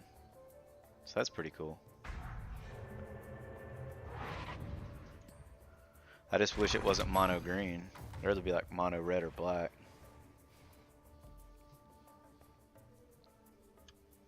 Okay, still can't cast anything here. Tyler Estate. So I guess we're fighting lanes 1 and 2. Just give up on lane 3.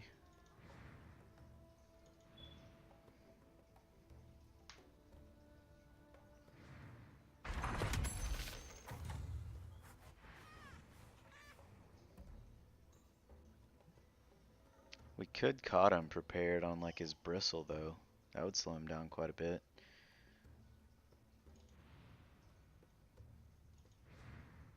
Hell, even like a give Storm Spirit +2 attack until end of its next combat phase after you play a black card in any lane. It's pretty good. 15 seconds remaining. But he's playing a 3-colored deck, right? No, he's just red black. 5 seconds remaining. 3, 2, 1. I'll do what I can. Armoring up lane 1. Let me help you. I don't think I want to fight in this lane.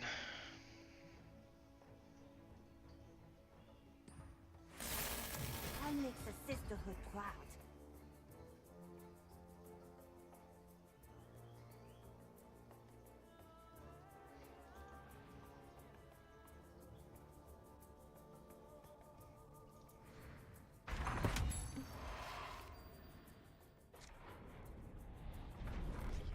$17 gold. Guess we'll. I mean, we could take a hero's cape, but rather just buy several items. Okay, guess I'll rather buy 2 items. 15 seconds remaining.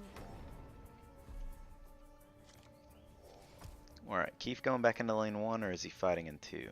Alright, so he's going to try to fight in 2 with Keith. We can catch Keith unprepared, though.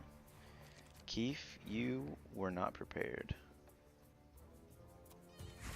Oh wait, he bought an item, though. Can't be too aggressive with that, then. We'll put the refuge in lane 2. Yeah. Refuge lane 2. Trust in the prowlers.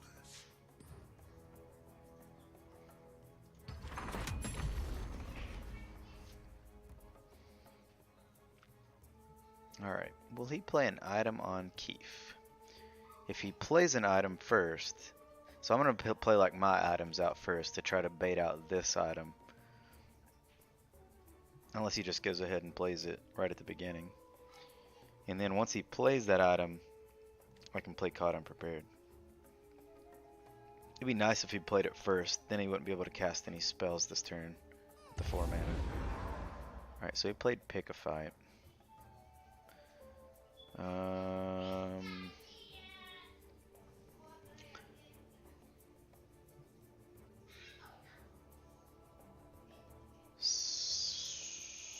So I could save it with Rebel Decoy. I don't know what this card is. I wish I knew.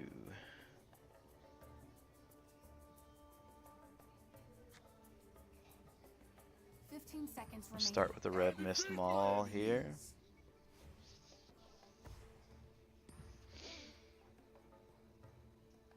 Keen Folk Musket here.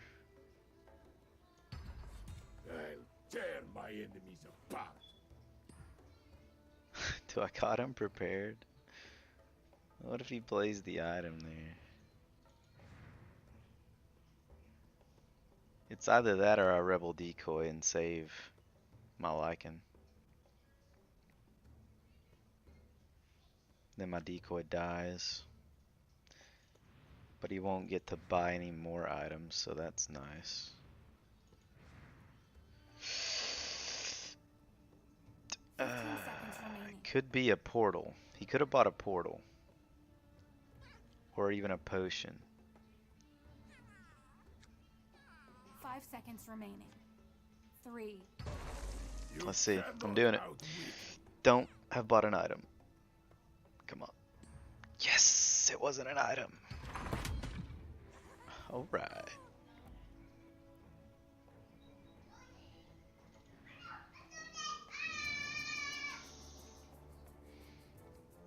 Okay, so we can just try to stall. We don't even really need to stall this lane though. I don't think we waste any resources here. He's got 2 black heroes coming down next turn, one of them being Sniper. So now he has access to Assassinate.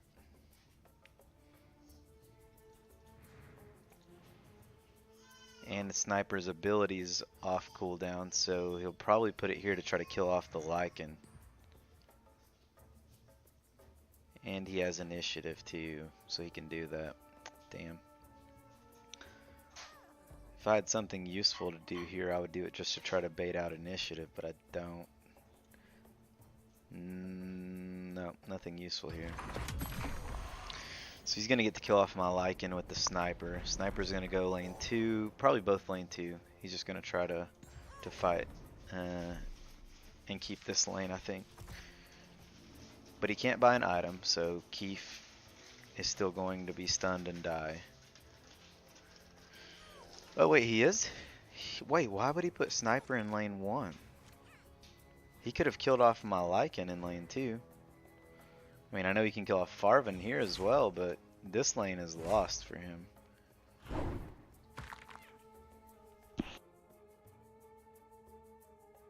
You're in my sights.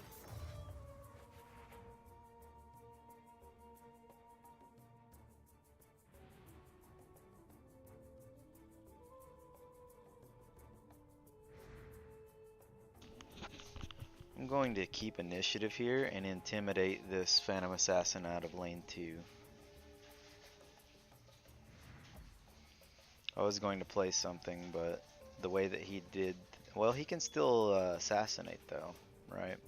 From this lane. He could still assassinate one of my heroes there. Maybe that's what his plan was. Assassinate from this lane. Kill a guy with... Kill that here and then assassinate my 5 seconds Magnus in remaining. lane 2. 3, 2. Probably. Let's see if he has it. I think he does. Just the way he's playing here. That's the only reason not to put the Sniper in lane 2. Okay. So his Keef won't die. He may, and he'll be able to buy an item next round now that he has the gold. I guess we arm the rebellion here.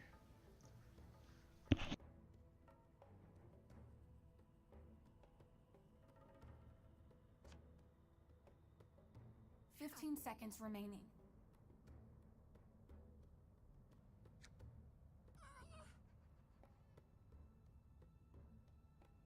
Five seconds remaining. 3, 2.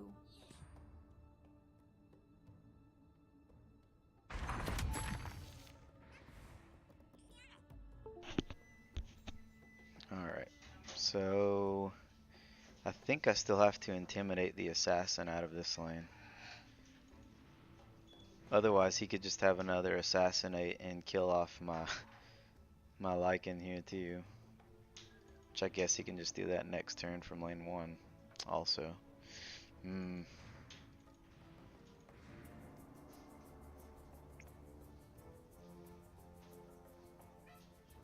seconds remaining.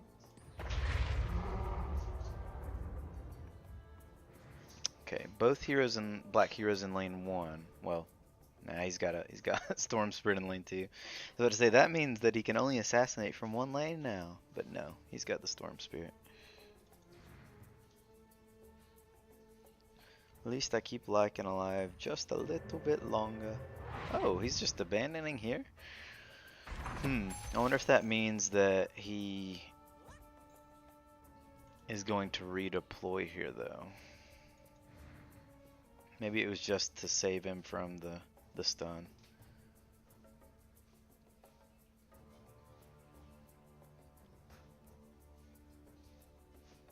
Okay, I don't think I need to do anything in this lane. Just depends on what he does.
Fifteen seconds remaining.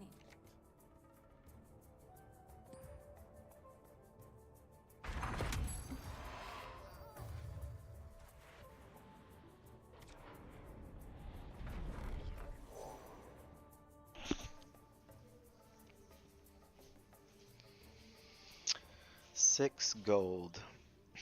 We need health items. If we could get Lycan out of snipe range, that'd be great. So we'll probably just take the salve and the 15 seconds cloak. remaining.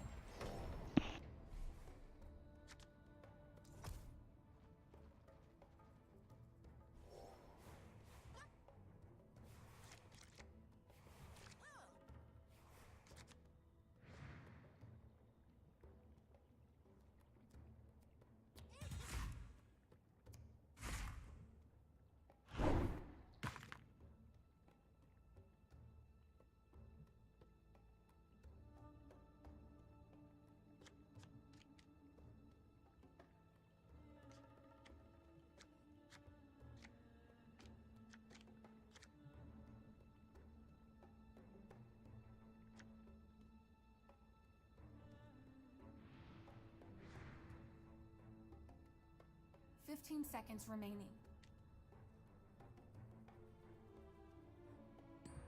Tell us what you need, Shaman. I'll make this quick.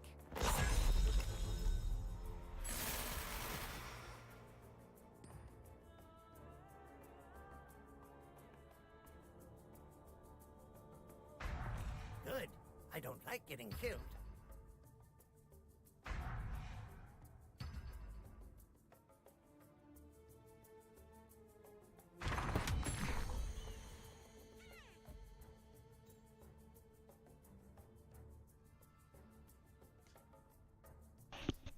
I'm just gonna get Keef out of this lane and try to push here.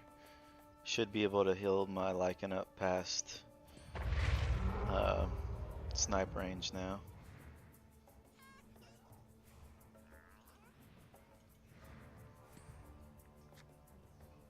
I will not forget this. Just what I needed.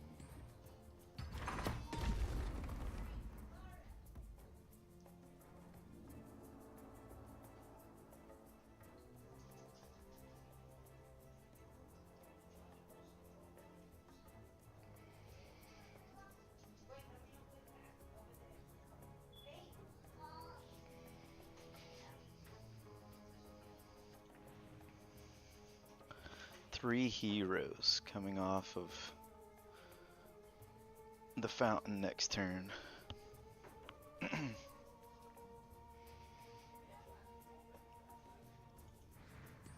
ancients will benefit from aligning with the cause of this world.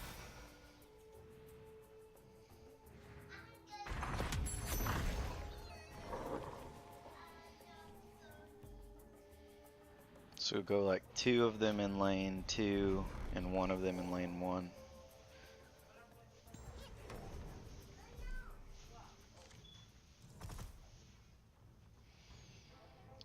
Let's put the highest attackers in lane 2. And then let's put Enchantress in lane 1. He's got 2 creeps coming into that lane. That happens to me every time I'm like trying to push through that last bit of lethal. They get the double creep spawn in that lane.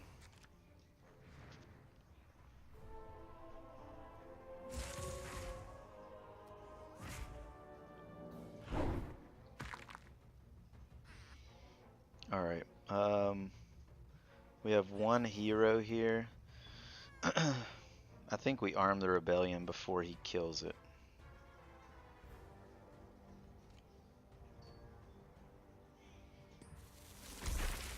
I'm here for you.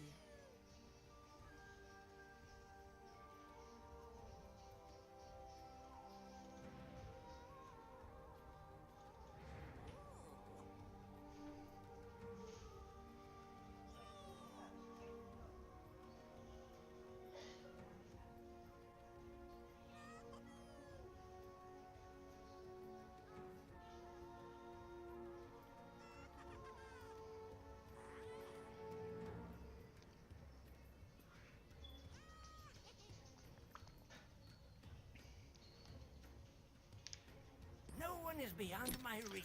Okay, snapping off into lane 2. I figured that was the case. It is foolishness to face me.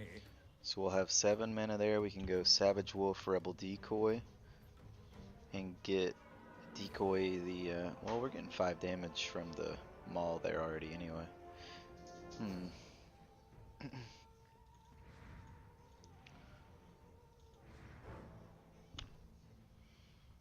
We'll see. 15 seconds remaining. What do we want in this lane? Anything? I mean, we're already pushing lethal, so I guess we don't need anything unless he stops the lethal somehow. I got you. Okay.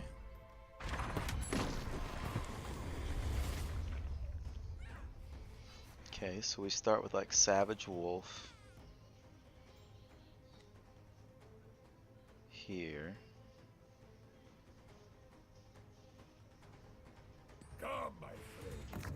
You must be Puts us at 16, so we need 1 more point. We just play the Rebel Decoy. I'll give my life for the rebellion. That's it. Mono green.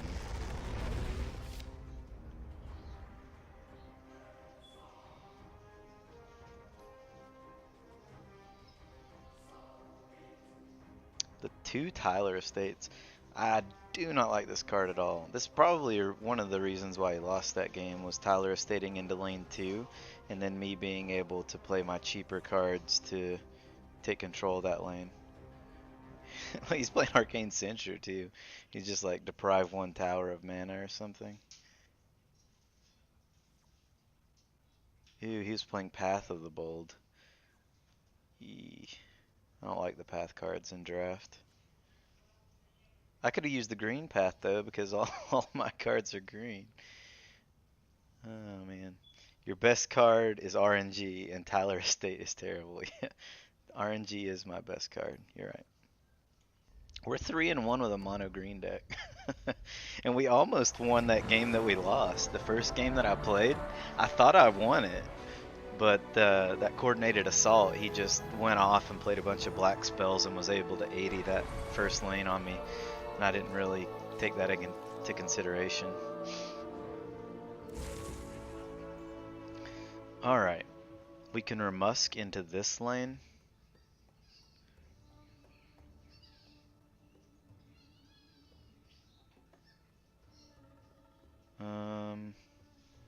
We don't need... We could juke instead. Actually, if we were a musk here first, we save our creep, and then we can like juke like afterwards, like next round if we need to. I fear no blade.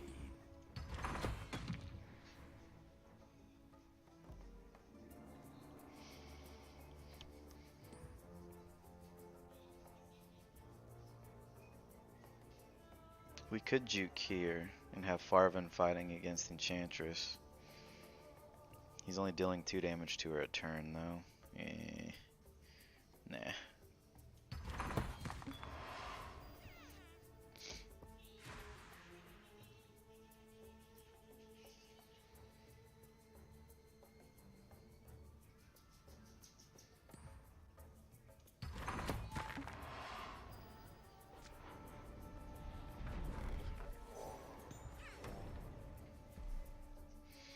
Alright, Farvin, let's put you in lane 2. Actually, you do pretty good in lane 3 with the Enchantress.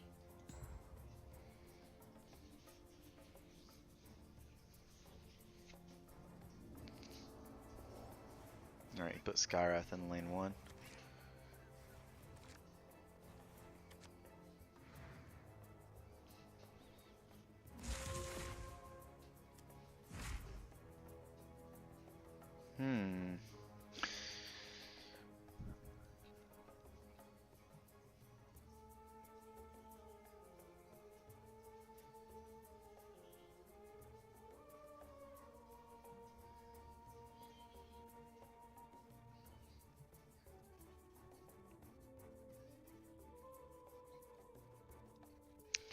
There's not really a good play here. Maybe I just go ahead and empower the Lycan.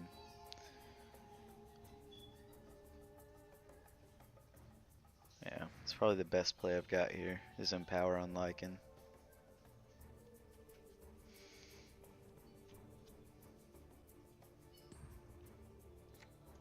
I am ready to rip the throat of my enemies.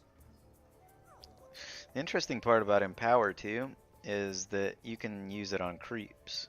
Like, so I could have technically put it on this creep and killed off his Skyrath.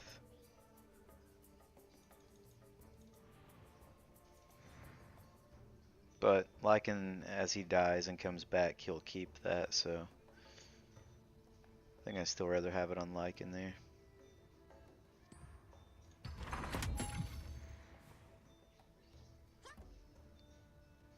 Just forcing through tower damage, I guess.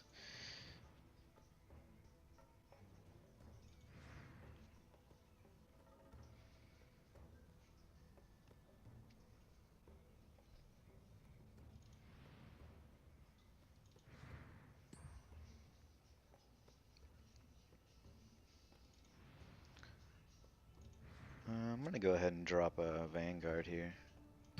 Tell us what you need, Shaman.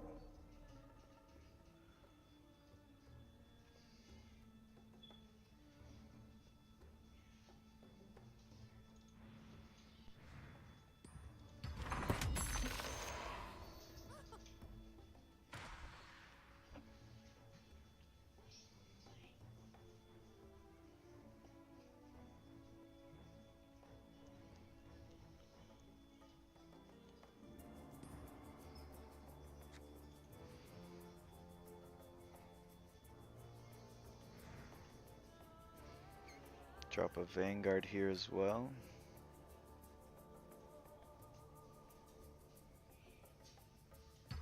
You're safe with me, Enchantress.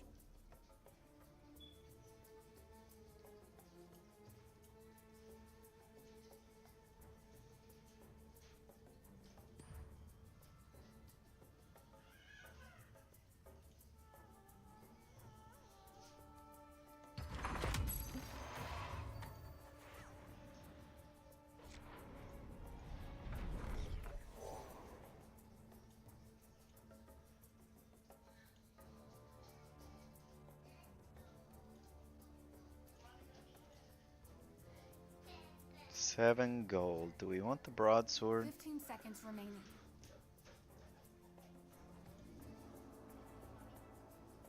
Where do we want health items?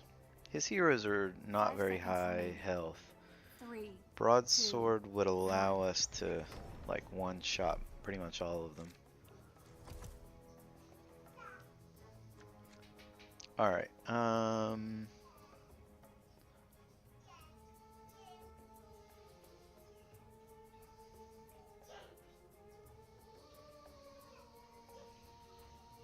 15 seconds remaining. guess we fight lane 1. 1 and 3, and then kind of give up on lane 2 probably. Just stall a little bit there as we need to.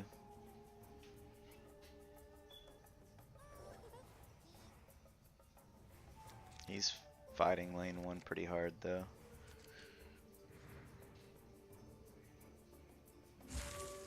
He put 2 blue heroes lane 1. He just gave up 3? Okay. That's pretty good. Alright, we'll save Divine Intervention, but I think I am going to go ahead and drop the Duelist here. And then we can juke if we need to. And we have Broadsword for Magnus. Lycan, with you by my side, there's no enemy I can't fell.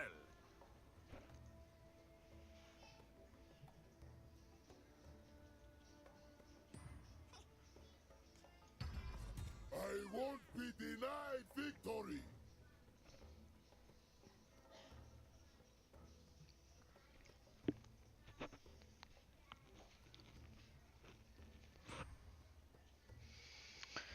We could juke here and get the cleave damage to kill off the Ogre Magi. It's probably the better play here. We only... we wouldn't be able to kill off the Skywrath though, because we would lose the damage on the creep from Lycan. So I guess we just do this.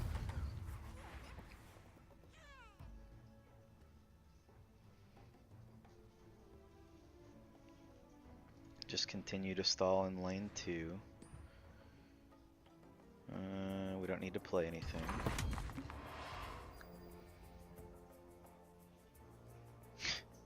And we'll demolish this creep as we take over lane 3. Oh, he conceded. Alright. Well, 4-1 with a mono green deck so far. Can we do it?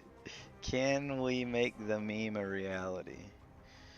Bolt of Damocles, Emissary of the Quorum, Remote Detonation, Conflagration? What the hell? This guy had a really good deck. Yikes. 2 home field advantage. Oh my goodness. And he just gave up. He's like, nope, can't fight the mono green. Wow. 4-1. I didn't think that we would get this far with this deck. And now that we made it to 4-1, I'm going to be really disappointed if I can't close it out with the 5th win. I would be a little upset. This noob go mono green because it's OP and no one can beat it. I quit. Green is the best color, but man, I don't think it's good as a mono color. I think it's probably the worst.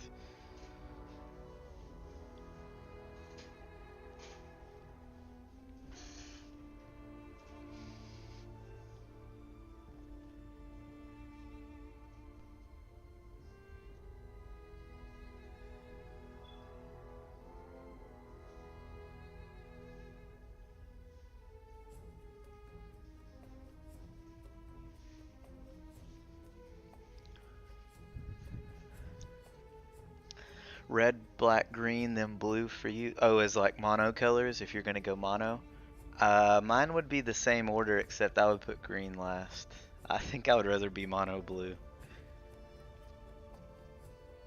Now, that's assuming that you have decent blue cards, right? Because like this deck has decent green cards, right? Blue has a lot of unplayable cards, so you have to get lucky and get enough playables. Green's probably the easiest to go mono color because all of its cards are decent, or most of them are. Blue is mostly unplayable, and black has a ton of unplayable cards as well. Hell, even red has a bunch of unplayable cards. That's probably the only reason why I was even able to go mono green is because most of its cards are at least decent in draft. The other colors suffer from having some very unplayable cards. But if all of the cards are playable, then I think I want blue over green. We're playing an unplayable card in this deck. Was it Cleanse or whatever the hell that card is? My first two drafts were mono red because I wanted to just plop down strong creatures. They were terrible decks, but I tried. Did you actually have enough playables to go mono red? Or you just like, you didn't care if the cards were playable or not, you just drafted whatever was red?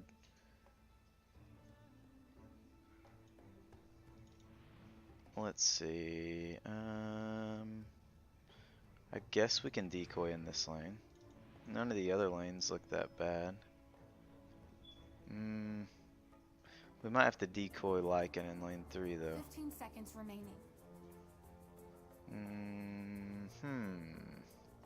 Yeah, we'll save decoy for lane 3, get the Lycan buff, and we might have to save him at some point too. 3. You were just playing red cards because you didn't know it was good?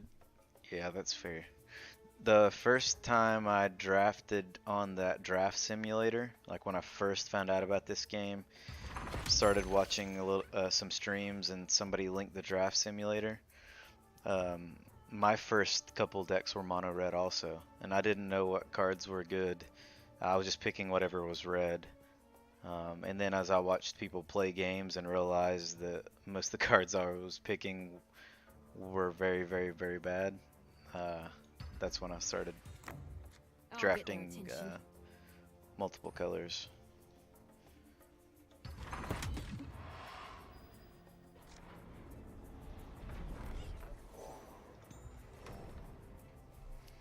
You watched Crypt play a week before release, that was all you'd seen?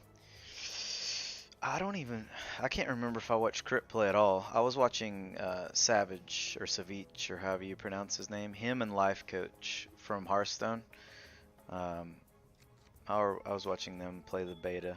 They both played pretty heavily, and then now I think Savich went back over to Magic. He was playing Magic Arena just before, or right after he left Hearthstone, and now I think he's back to Magic again. Alright, I don't want to put Farvin in front of Debbie, really. But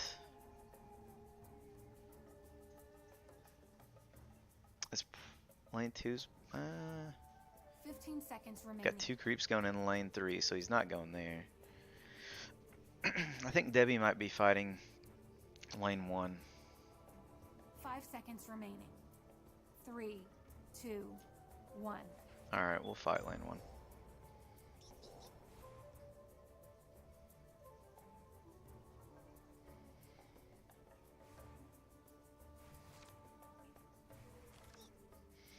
We have Caught Unprepared, he has 0 gold. So we could cast Caught Unprepared here as well. We can also home field advantage into lane 2. And his Debbie would be disarmed. That way it would save our Farvin here. That's probably the best play.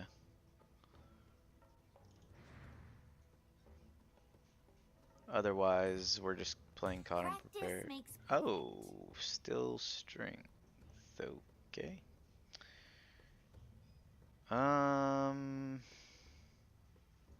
We can Caught Unprepared this Debbie. But then our hero's going to die in lane 2, and then Well, I mean, our hero's gonna die here, though.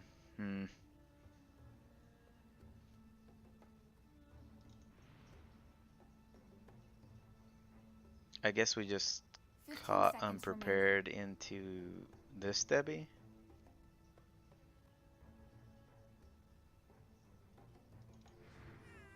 5 seconds remaining.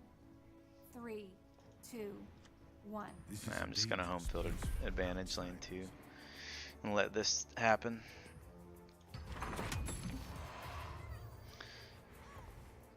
It's just too good of an opportunity to pass up here.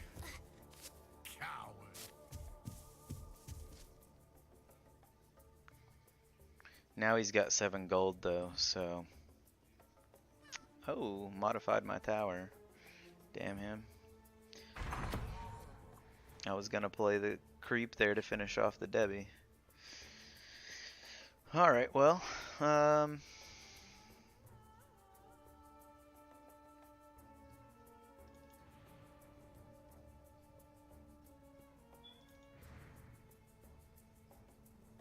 duelist in this lane then, probably. Lycan, with you by my side, there's no enemy I can't fell. Celamine's into Trust lane me. 1. Okay. We could save this creep.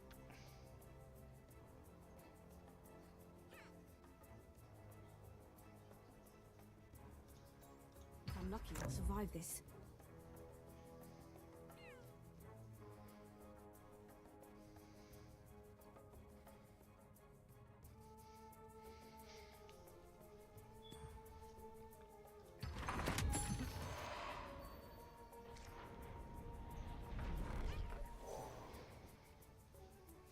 We have 3 gold. Might as well buy a cloak here.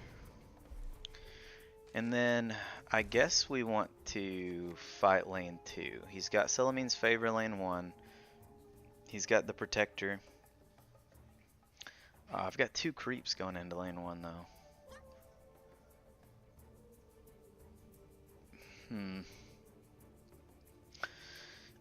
I think he's gonna put... He's got 3 Debbies. I just realized that. I think that means he has 9 copies of No Accident. I don't think he's cast a single one. Gotta be careful for that. Like our Lycan in lane 3. Eee. I don't think he's gonna fight lane 3, but he might put Debbie there just because of he's got 2 creeps coming in and he can No Accident on Lycan. I think I'm gonna fight lane 2 with this Magnus though. 5 seconds remaining. Oh my gosh, she went lane 1. Now that was the least expected thing there for him to do that. Alright, so now we can save our cloak for lane 3 and put it on the Lycan and save him. Wow, okay. So we can, what, refuge? Yeah, I don't care if she dies. We can refuge into... He's got 1 more item. Refuge into lane 3. Saves all of these creeps. I'll make it a little safer. We're in this together.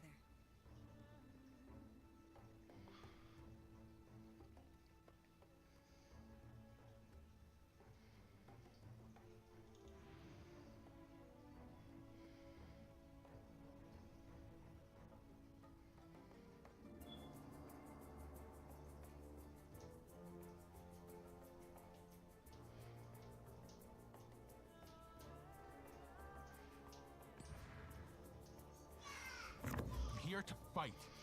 I wonder if he's got the Oath in this deck. If he has the Oath or a bunch of Disciples.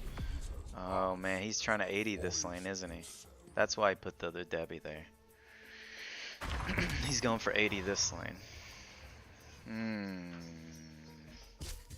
It's good to fight by your side, old friend. So we gotta like... both arrows went to the Debbie. Yeesh.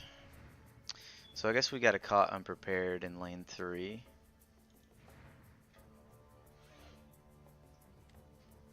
can use the well, we have 4 mana.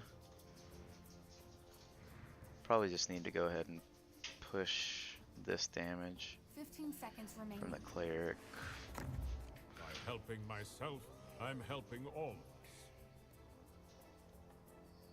He can play black cards still, but God, I love money. oh, payday. Oh, okay, that wasn't a big payday. But that means that this Caught Unprepared is going to be pretty weak. I have initiative. I'm going to go ahead and Caught Unprepared here. I'm just going to prevent him from casting anything.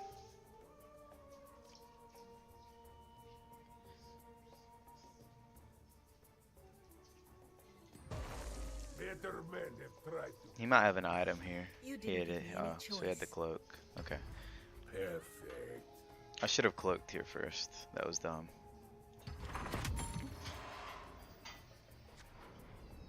That was dumb. Alright, 6 gold. We'll probably want to heal Lycan with that healing potion. So we'll go cloak, healing salve. And then he's got no heroes coming in, so if he's able to cast cross lane and kill this Lycan, that would be very, very painful. But otherwise, he's got no creeps coming into lane 2. Either way, I think playing Farvan into lane 3 is probably better here. Is it though? Yeah, we don't want 3 heroes stuck in lane 2 just yet, till we see which lane needs it more.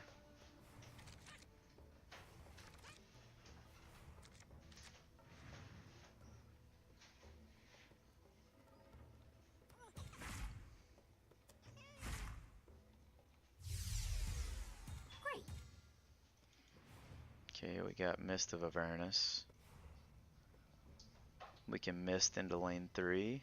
Good help is hard to find. Damn, he's really pushing 80 this lane.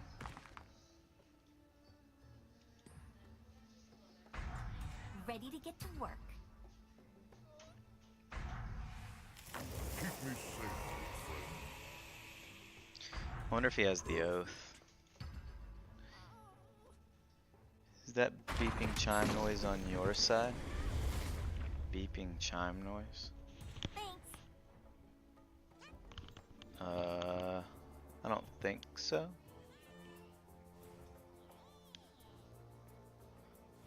Or what type of, I mean, I don't know what beeping chime noise, maybe.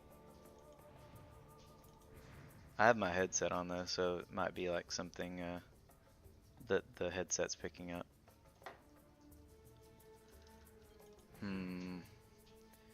Do we 15 mist into seconds this remaining. last lane? Probably. We could also mist 5 into this seconds lane remaining. though. 3, 2, 1.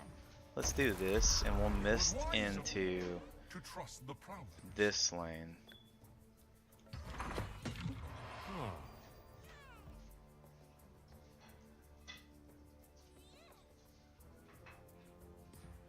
We need like healing salve here. Mist into lane 2, rebel decoy into this lane.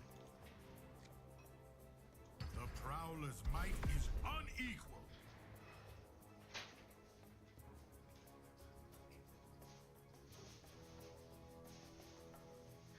And then we can rebel decoy one of these creeps out to save it.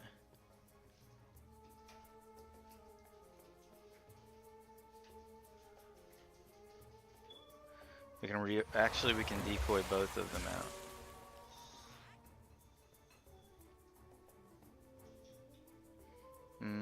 That decoy dies if we do that.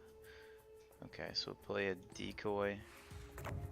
We have to rise up, brothers. And we can save this decoy, or this creep. Hope this works.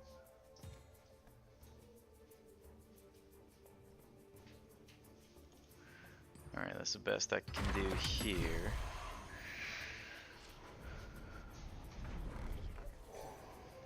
No gold. Alright, I need him to not have the oath. Like, even Disciple's not enough to close it out, but the oath might be. Let's see, 14, 15, 16, 17, 18, 19, 20, 20. So I've got to put this in lane 2. I could put it in lane 1 to stall, but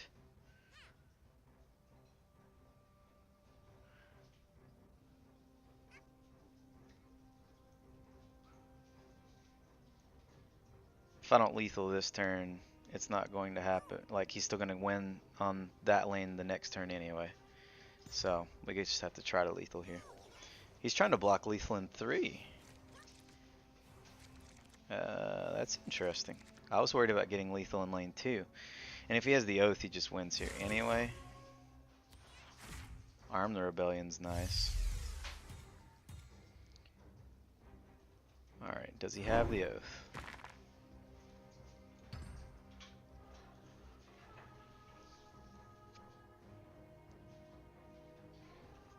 Can't play around the rare cards. Disciple would be good, but it wouldn't be enough. You'd get what? 2, 4, 6, 8, 10, 12, 14 more damage. Yeah, it's not enough. Double Disciple would, but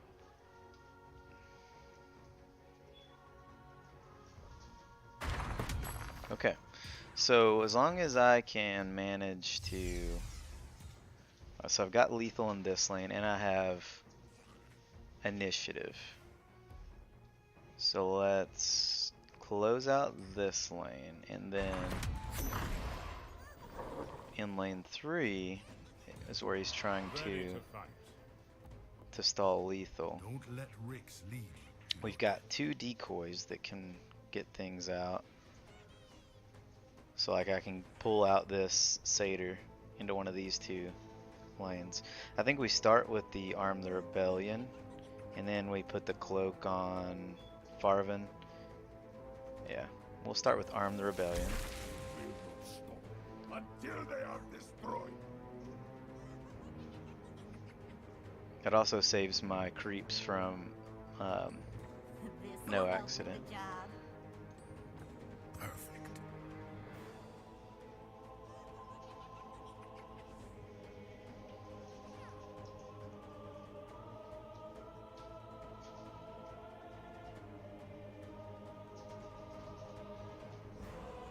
I wish I didn't have to do this. I guess we just keep passing now until he blocks lethal, and then if he does, we can maybe move lethal. No accident does nothing because of the armor here, so that was... We did it! We did it with mono green! 5 perfect run with mono green. Our deck was so garbage. Our deck was so garbage. Oh man. What did he have? Let's see. He had a mist, which he played on us. He had a Rampaging Hellbear. I like that card quite a bit. And he had a champion. So his deck wasn't like busted or anything.